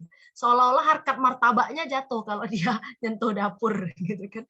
Padahal Rasul itu sama sekali tidak pernah merasa wibawanya, bahkan beliau pemimpin agama dan pemimpin satu negara kan gitu ya, seorang khalifah, enggak anti sama sekali ya. Kalau bajunya sobek jahit sendiri, sendalnya sobek perbaiki sendiri gitu. Kalau cuci relate ya relate dong. Kalau misalnya cuci piring ya cuci sendiri gitu. Rasul seperti itu. Jadi Rasul itu membantu pekerjaan karena paham bahwa perempuan itu pekerjaannya banyak. Nah, kemudian hadis lainnya Aisyah juga memperjelas ya bahwa Rasul itu rendah hati dengan membantu melakukan hal-hal sederhana. Nah, ini bahkan hadisnya jelas. Rasul itu suka ngangkat air dari ember, maksudnya bawa air gitu ya kan. Zaman dulu nggak ada sanyo kayak sekarang. Menjahit bajunya ya, kemudian juga memperbaiki sandalnya. Nah, jadi sebenarnya Rasul itu sangat-sangat membantu para istrinya. Tetapi kalau misalnya ditanya kapan me time-nya perempuan? Nah, me time-nya itu jangan ngikutin me time orang zaman sekarang gitu. Definisinya jangan mengikuti definisi me time-nya orang masa kini gitu ya, nyalon tadi apa segala macam. Nyalon sih boleh-boleh aja gitu, selama tidak melupakan kewajiban. Maka yang me time yang dibolehkan ya, kalau di di salah satu hadis kita kan merujuk kepada hadis Rasul. Jadi katanya gini, iza sholatil mar'ah, ya, apabila seorang perempuan itu sholat, menegakkan sholat 5 waktu, ya, khamsaha 5 waktu, wa shamat syahroha, dan kemudian dia berpuasa di bulan Ramadan, wa hafizat farjaha, dan menjaga kemaluannya, paham maksudnya menjaga kemaluan ya, tidak berzina, kemudian tidak, mohon maaf nih, kadang kan kayak gini nih, cewek itu ada loh yang dia kalau ngelihat cowok ganteng, terus kemaluannya basah. Nah, ini jangan malu ya dengar kayak ginian ya. Maksudnya dia berhasrat gitu. Nah, nggak ngejaga kemaluan berarti, kan? Tidak menjaga kemaluannya. Jadi kalau seorang perempuan itu syaratnya sederhana. Perempuan itu jaga sholatnya, jaga puasanya, kemudian dia menjaga kemaluannya, ya, wa ta'at zaujaha, dan kemudian dia taat kepada suaminya. Qilalaha, maka dikatakan padanya ya, urkhulil jannah, masuklah kamu ke pintu surga, masuklah kamu ke dalam surga, min ayyi abwabil jannah syi'ti, dari pintu surga yang manapun yang kamu mau. Nah, ini anaknya perempuan. Perempuan itu syaratnya sederhana, itu tadi jaga sholat, jaga puasa, jaga kemaluan, ya kan? Kemudian taat sama suami, udah. Maka kemudian apapun yang dilakukan dalam rangka menegakkan yang 4 ini, maka itu akan menjadi me time yang membawa ke surga. Jadi misalnya gini, saya tuh pengen taat sama suami. Caranya dengan apa? Caranya dengan mendukung suami saya. Mendukung suami lebih baik. Maka kemudian seorang perempuan ikut pengajian. Pengajian bagaimana caranya menjaga pernikahan agar utuh, ya. Bagaimana caranya bisa mendukung suami, mendukung karir suami. Maka kalau misalnya seorang perempuan ini punya kemampuan seperti ini, gitu kan? Nah, me time-nya dia tadi me time yang mengantarkan ke pintu surga. Jadi kalau misalnya di dalam waktu-waktu kosongnya itu perempuan punya me time yang oke, dia suka baca buku, tapi baca buku yang bisa mengantarkan kepada ketaatan, gitu ya. Dia nonton film oke, tapi filmnya juga jangan film yang aneh-aneh ya, jangan film yang ngaco-ngaco, gitu kan. Sebenarnya sah-sah saja selama semuanya mengantarkan kepada 4 hal tadi, jaga sholat, jaga puasa, ya, jaga kemaluan, dan taat pada suami. Jadi me time itu bukan melalaikan kita, karena dalam satu hadis Rasul dikatakan 2 hal yang membuat manusia lalai itu adalah kesehatan dan waktu kosong. Kesehatan dan waktu luang. Jadi perempuan kalau dia sehat, itu biasanya lalai. Makanya orang kalau sehat nggak pernah jaga kesehatan. Giliran sakit baru ngomel, ya kan? Ngeluarin duit banyak buat obat, ya. Kayak aku lagi batuk baru mikir kan, ternyata nggak batuk enak ya gitu. Lagi flu baru mikir, ternyata nggak flu itu enak ya. Gitu. Karena pas sehat biasanya nggak jaga-jaga, minum es gitu kan, makan gorengan gitu. Pas sudah sakit batuk, nah baru, aduh coba aja kemarin nggak dimakan gorengan itu, gitu. Jadi manusia itu satu akan dilalaikan dengan sehatnya. Nah, waktu sehat dia nggak akan dijaga. Kedua adalah waktu luang. Makanya jangan perbanyak waktu luang. Kalau ada waktu luang, isi gitu. Jangan pernah punya waktu luang. Karena kalau waktu luang itu bahaya, teman-teman. Kan udah dibilang sama Rasul ya, 2 hal yang melalaikan manusia adalah kesehatan dan waktu luang. Jadi kalau kita punya waktu luang, isi. Nah, bahkan disuruh disuruh al-insyirah kan dikatakan ya di bagian akhirnya adalah faiza faraghta fansab. Faiza faraghta, dan kalau kamu telah lowong, faragha itu artinya kosong.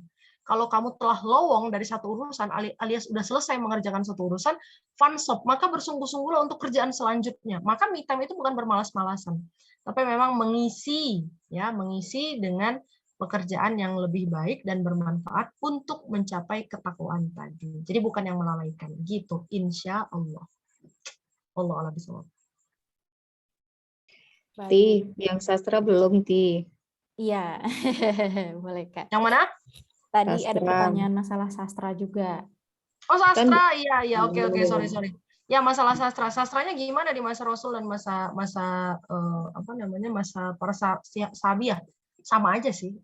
Sastranya sama. Nggak ada perbedaan, cuman pada saat itu sastra itu menjadi kehormatan tertinggi. Pertama, kalau teman-teman tahu Ka'bah ya, teman-teman kalau lihat Ka'bah zaman dulu, kalau sekarang kan Ka'bah itu ditutupi dengan kiswah berwarna hitam. Kalau dulu Ka'bah itu ditutupi dengan kain-kain terbaik dan termahal, ya. Jadi orang-orang kaya itu di sana mereka beli kain-kain termahal terbaik itu ditutupin buat nutupin Ka'bah. Makanya dulu Ka'bah itu warna-warni karena kainnya nggak ada yang satu corak kan dulu kan ditenun khusus. Terus di dinding-dinding Ka'bah itu ditempelkan puisi-puisi terbaik, sastra-sastra terbaik gitu ya. Kalau sastra zaman dulu itu lebih banyak syair ya. Kalau kita kan sekarang sastra udah banyak tuh. Karya sastra sekarang kan udah kayak ada puisi gitu, cerpen apa banyak lah sastra sekarang udah meluas sekali. Kalau sastra dulu itu memang lebih banyak syair ya, syair-syair. Makanya kita banyak banget nemuin syair-syair Arab terutama Rasulullah sendiri pun bersyair ya. Rasul itu pada saat diusir dari Mekah, nah, Rasul itu bersyair teman-teman, dan itu syairnya sedih sekali. Beliau bilang, sesungguhnya aku mencintai tanah kelahiranku, kalau bukan karena diusir, aku tidak akan pernah meninggalkan tanah ini sejengkal pun gitu. Pokoknya sedih lah. Syairnya itu panjang. Kalau teman-teman pernah baca syair Rasulullah pada saat meninggalkan Mekah, itu sedih banget. Kayak orang yang nggak rela sebenarnya, tapi ya karena takdir mau apa lagi gitu. Kayak cinta tapi dipaksa putus nah gitu. Itu syairnya begitu. Jadi pada masa itu sastranya lebih kepada syair. Digunakan buat apa? Satu, digunakan untuk apresiasi. Jadi sastra-sastra terbaik dari seluruh penjuru negeri Arab itu ditempel di dinding Ka'bah. Mungkin kayak mading lah. Kalau kita sekarang tuh ya medsosnya lah gitu. Ditempel di dinding Ka'bah agar bisa dinikmati dan dibaca oleh semua orang. Ya siapapun yang bisa baca dan tulis yang paham sastra. Yang kedua, orang yang paham sastra itu menunjukkan tingkatan sosial yang lebih baik, lebih tinggi. Karena yang bisa baca tulis, yang mengerti baca tulis itu hanya orang-orang yang mungkin dididik oleh guru-guru yang tentunya dibayar mahal gitu ya pada masa itu. Kan guru juga langka, profesi yang langka. Makanya sekarang kalau ada orang punya anaknya disekolahkan cari guru yang termurah, salah itu. Ya, kalau namanya guru itu jangan dibayar murah, teman-teman. Guru itu dibayar mahal. Kenapa sekolah sekarang mahal? Loh, ya kan namanya juga yang diajarkan ilmu gitu. Sementara untuk artis, anak-anak diajarkan apa? Balet, ya, diajarkan menjadi pemain sinetron. Kita berani bayar mahal.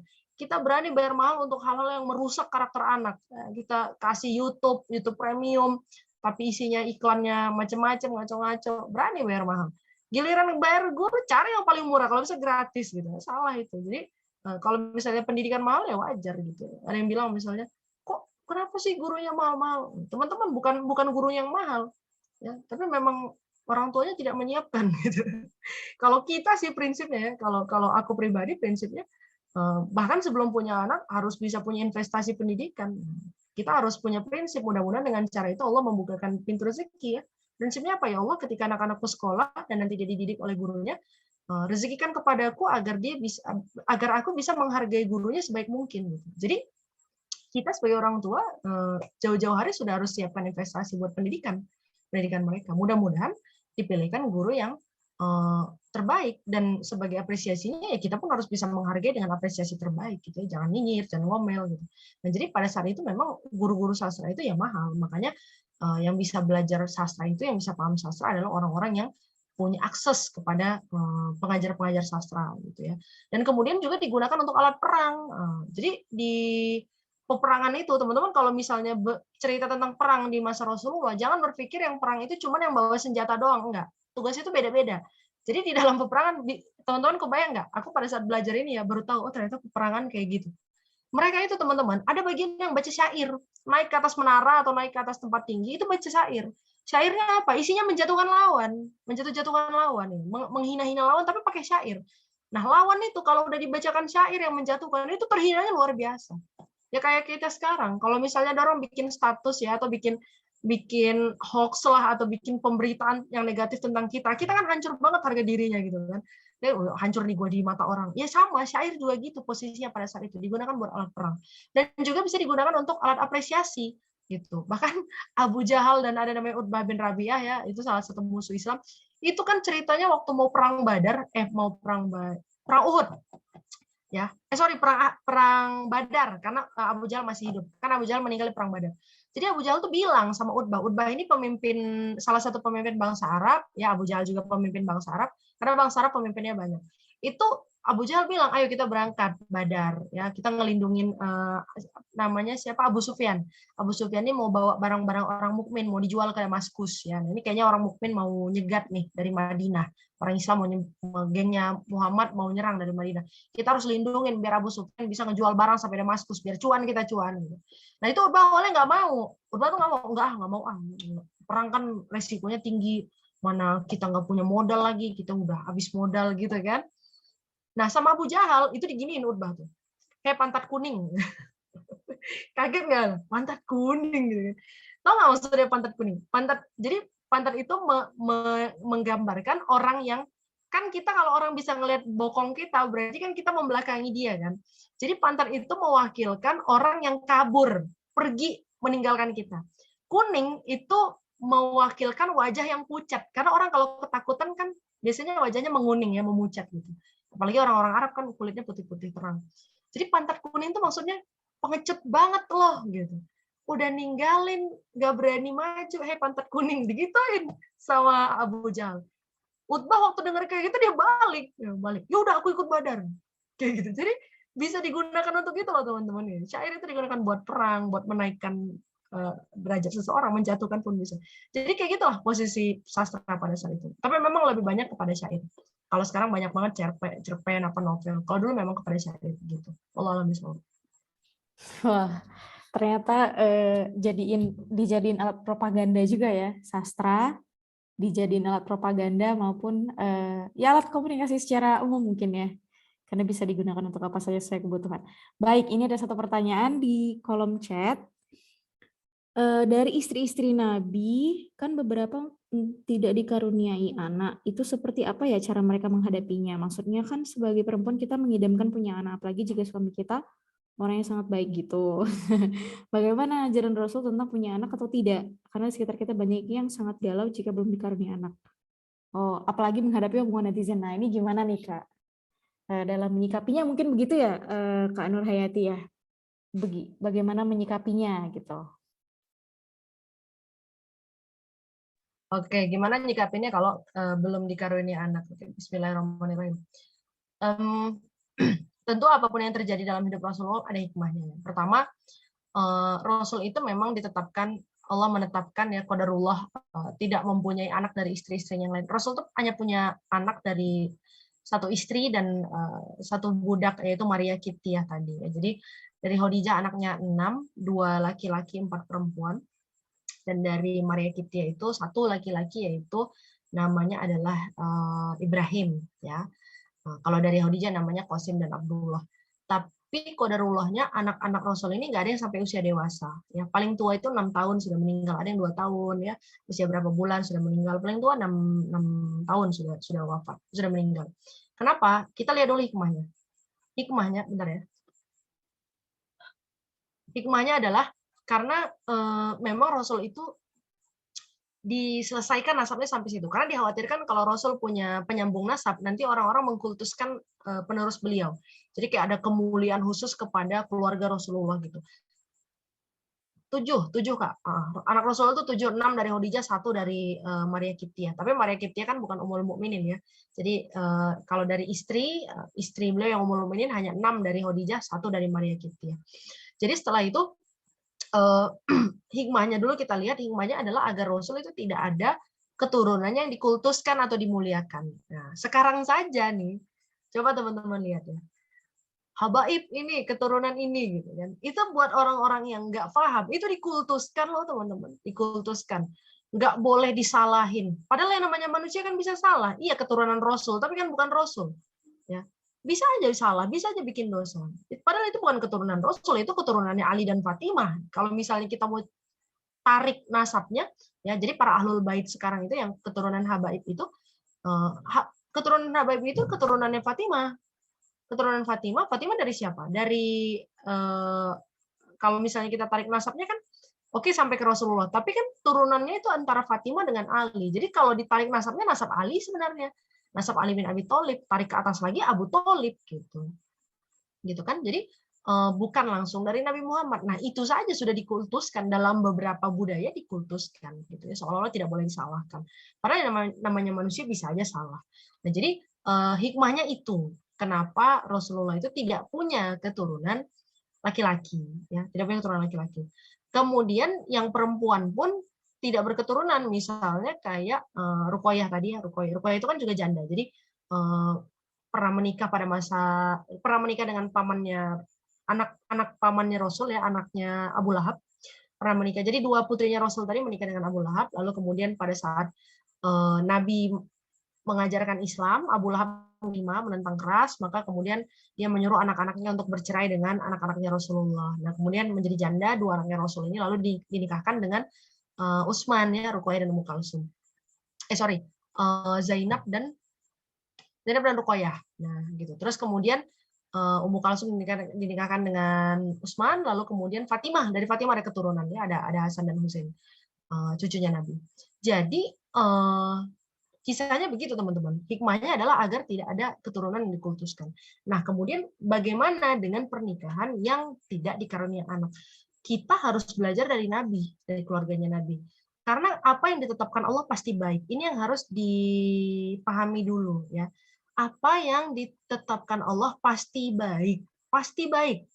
Tidak pernah tidak baik. Kalaupun sekarang kita nggak bisa ngelihat kebaikannya, nanti kita paham. Entah itu kebaikan di dunia ataupun di akhirat. Maka kalau ada hal-hal yang datang dalam hidup kita, ya udah yakinin aja. Langsung bilang, insya Allah khair, insya Allah khair. Maksudnya sudah pasti baik. Maksud Allah pasti baik. Aku pernah nih teman-teman, udah mau umroh, tinggal 3 hari mau umroh. Aku sakit. Sakitnya itu benar-benar parah sampai nggak bisa bangkit berhari-hari. 3 hari mau umroh. Rasanya mau marah kan. Semua udah diurus, sudah beres, tinggal berangkat. Aku tuh dalam hati, ya Allah kok sakitnya sekarang gitu. Ada ribuan hari sebelum ini aku sehat, tapi kok sekarang sakitnya gitu. Pertanyaan itu muncul di dalam hati, tapi cepat-cepat aku bilang enggak Putri, enggak apa. Insya Allah khair, pasti baik, pasti baik. Udah cuma keyakinan itu yang aku pegang. Walaupun dalam hati Allah kok sekarang sakitnya, tapi meyakini insya Allah khair. Dan alhamdulillah teman-teman, 1 hari sebelum aku berangkat itu sakitnya itu udah mendingan ya. Bahkan aku baru bisa vaksin itu hanya sekitar 6 jam sebelum berangkat. Ya udah, insya Allah khair, pasti baik ketetapan Allah. Gitu. Jadi kalau ada rumah tangga yang misalnya qadarullah tidak dikaruniai anak, pertama pasti baik. Karena kita nggak tahu loh hikmahnya. Misalnya nih, kita belajar dari surah Al-Kahfi. Di surah Al-Kahfi itu kan ada ada anak kecil yang dibunuh, kalau teman-teman tahu, anak kecil yang dibunuh sama Nabi Khidir, terus Nabi Musa kaget. Kamu kok bisa ngebunuh anak kecil nggak berdosa gitu? Ternyata dijelaskan sama Nabi Khidir. Anak ini nanti tuanya, gedenya, dia durhaka sama orang tuanya. Sementara orang tuanya beriman.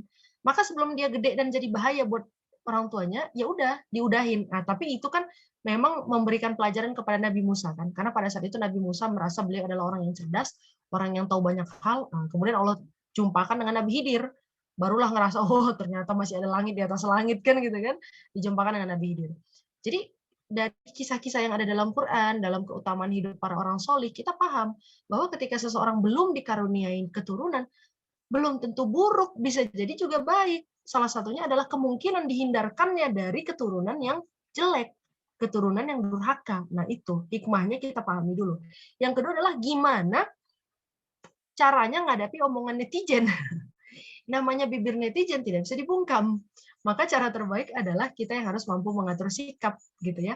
Misalnya kata netizen, ih kok belum ini promil dong gitu. Ya sudah, kalau saya iya doain ya gitu.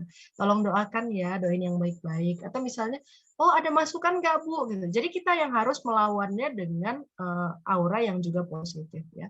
Sama lah dengan usia-usia kami yang masih ditanya, kok belum nikah? Emang pilih-pilih ya? Mohon maaf, pilih-pilih apa? Yang dipilih juga nggak ada. Jangan nolak dong, nolak apa? Yang nawarin juga belum. Jadi sama pertanyaan gitu juga datang kan ke usia-usia kami inilah gitu. Kok belum nikah gitu? Ya kita positive thinking aja. Pertama, ketentuan Allah pasti baik. Di usia berapapun, dengan siapapun, pasti baik. Yang kedua adalah kalau ada orang yang nanya gitu, ya aku nggak pernah ambil pusing. Nah, sama nyinyirnya, sama jomblo-jomblo juga kayak gitu. Ya udah, kalau misalnya yang nanya gitu kan, kapan nikah itu? Aku tinggal jawab, ya kapan mau doain gitu. Atau misalnya, ada calon nggak? Ajuin dong. Gitu. Jadi kita yang harus positif melawannya gitu. Artinya kan ada yang bilang gini, mengalahkan musuh itu adalah bukan dengan cara melawan, tapi menjadikannya teman. Ya. Jadi kalau kita menganggap kalimat-kalimat itu adalah musuh kita, netizen julid itu adalah musuh kita, maka taklukkan dengan cara menjadikan teman kita. Sampai akhirnya dia paham bahwa kadangkala ada pilihan kita gitu. Kali aja mau jadi vendor, iya, kali aja mau jadi IO. Atau Gitu ya, Kak. misalnya kadang kan ada yang iseng gitu ya, kapan nikah? Ya tergantunglah kapan kau siap ngangkat piring. Kalau bercandanya kita kayak Itu lucu sih, Kak. Iya. Itu boleh Gitu. tuh. Boleh Kapan ya? kau siap jadi donatur utama, Kak? Bener-bener itu. Itu yang angkat piring lucu sih. Iya, kan gitu kan. Jadi kalau dia nggak usah nanya-nanya kalau nggak mau partisipasi, minimal Iya. angkat piring lah gitu. Bener-bener. Gitu ya teman-teman Lucu, ya. lucu, Allah lucu, alam lucu. bisawab. Mudah-mudahan jadi masukan. Masya Allah. Kita sekalian bonus gimana cara jawabnya juga ya, Kak. Ada alternatif jawaban gitu. Mungkin tambahan sedikit lagi, fokus sama apa yang bisa kita kontrol aja gitu. Karena kan pihak eksternal itu kan nggak bisa kita kontrol ya. Sesuatu yang di luar diri kita tuh nggak bisa kita kontrol. Jadi ketika ada apa pesan-pesan yang negatif kayak gitu ya nggak, kita nggak usah ambil pusing gitu. Karena sejujurnya itu terjadi juga di aku gitu ya.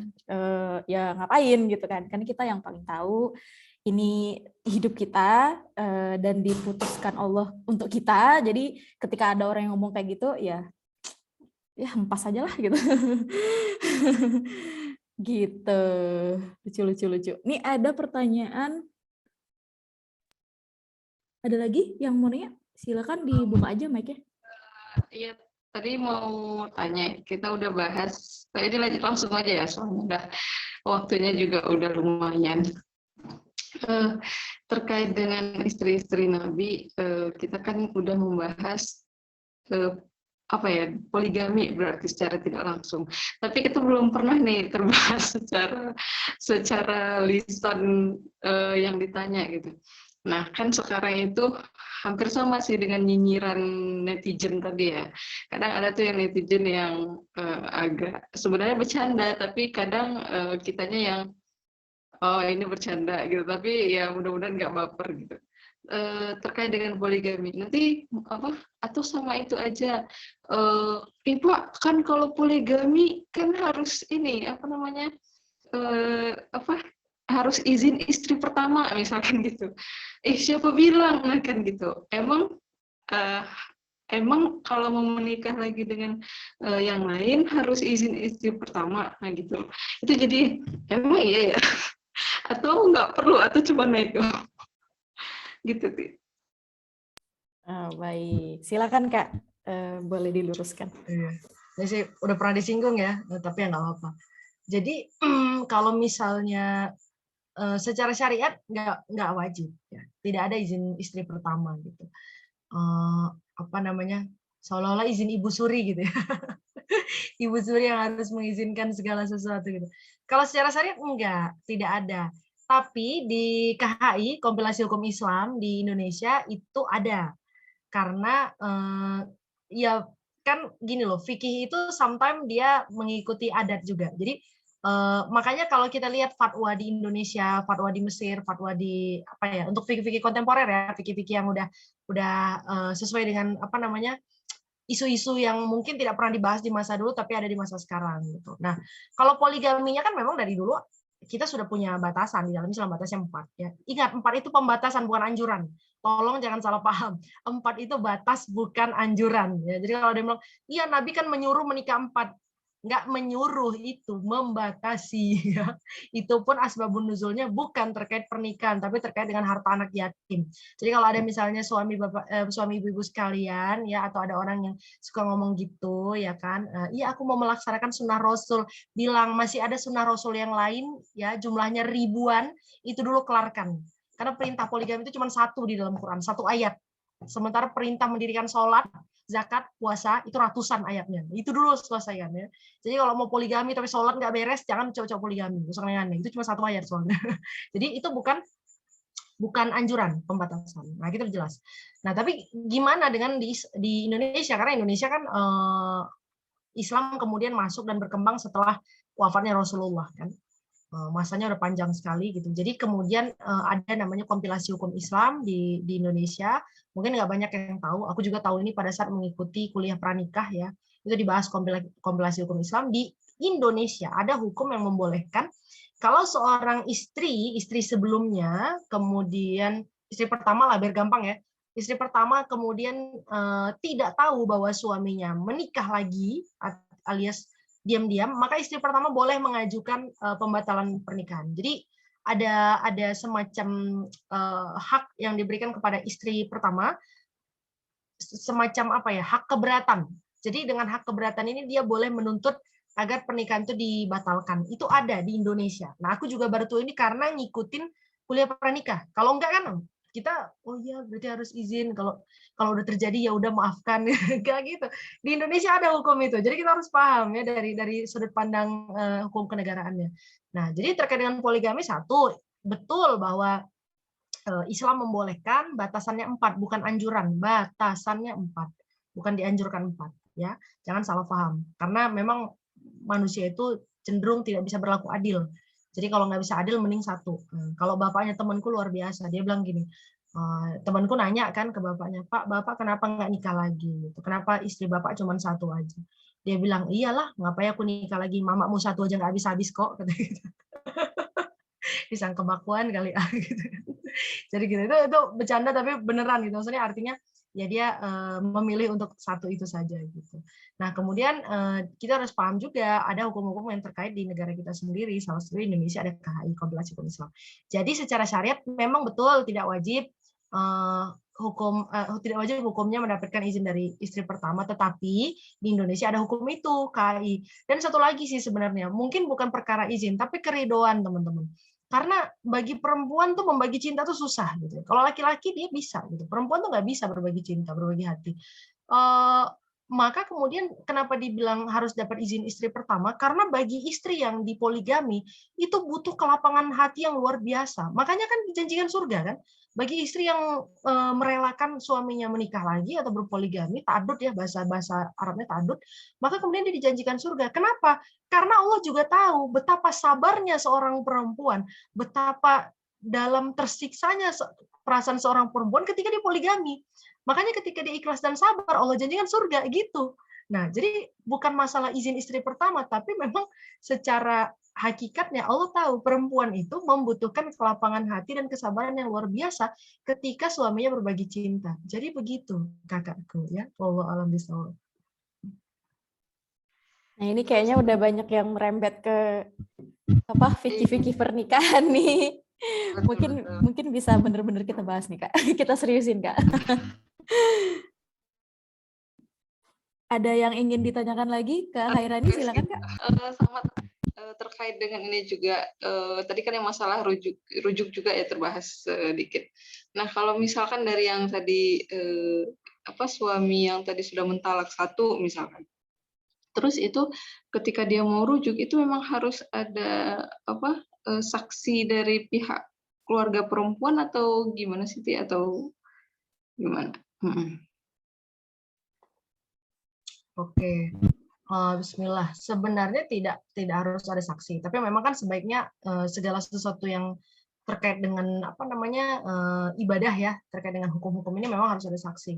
Sampai ya hutang piutang aja harus ada saksi gitu kan. Hutang piutang aja ada saksi gitu, apalagi yang kayak gini.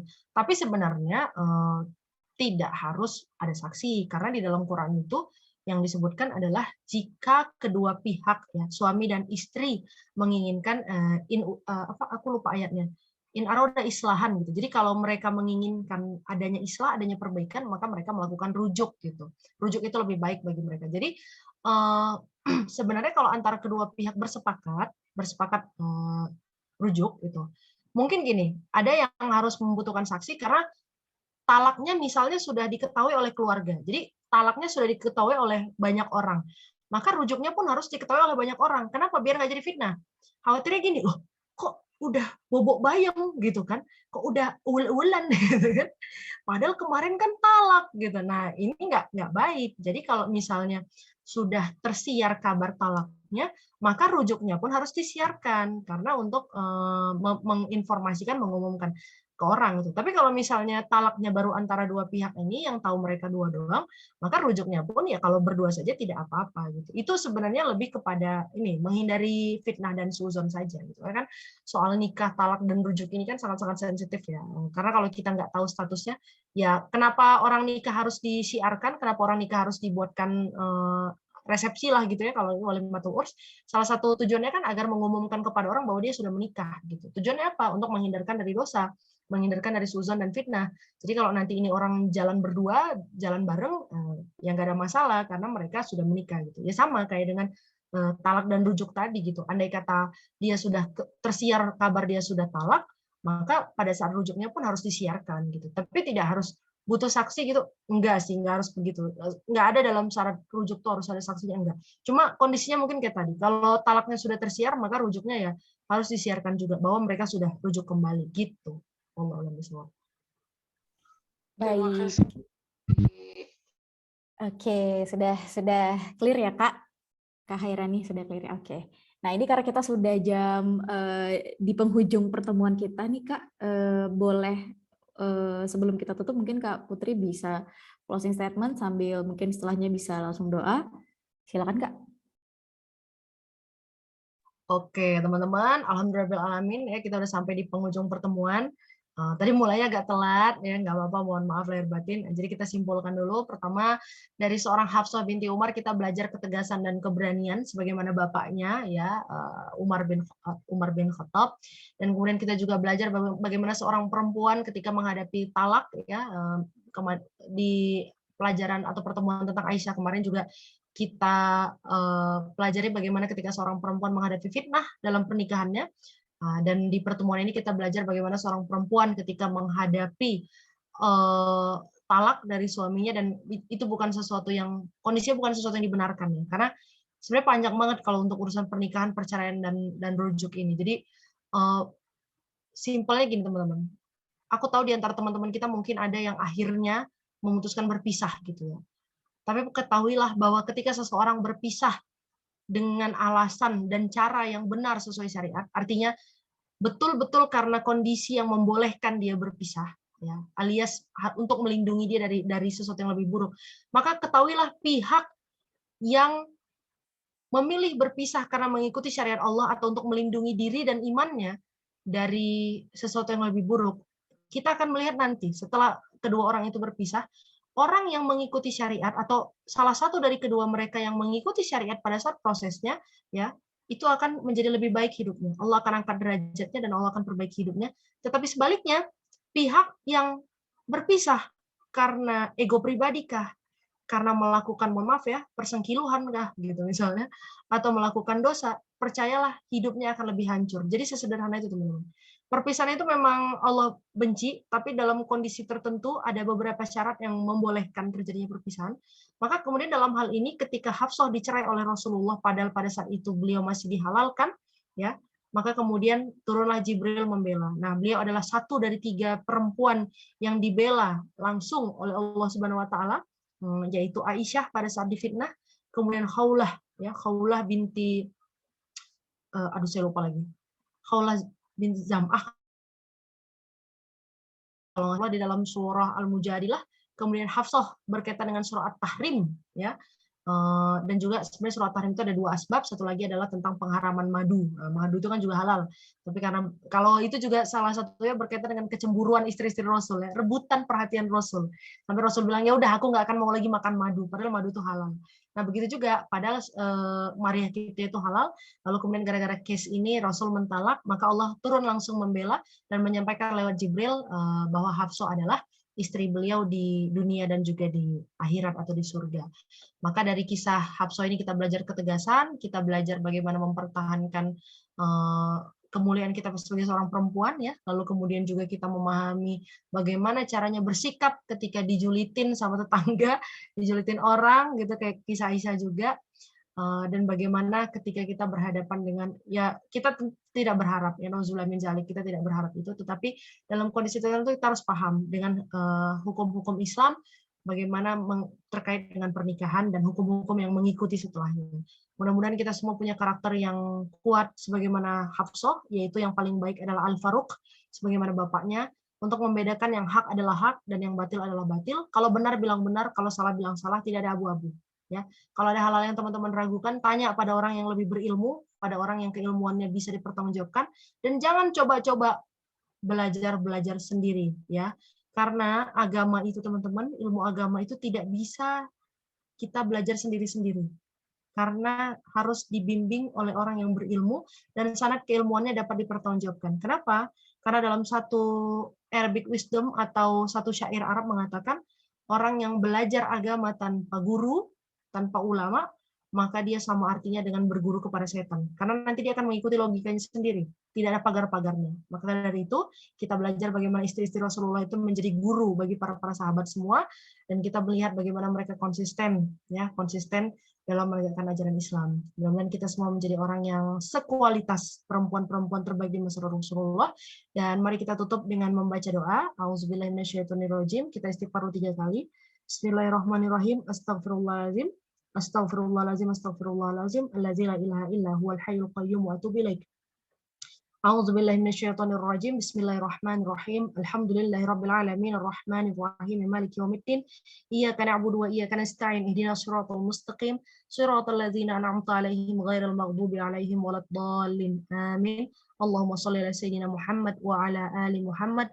Allahumma Allahumma inni qad istauda'tuka ma 'allamtani bih fardudhu ilayya 'inda hajati wa la tunsinihi abadan ya rabbal alamin.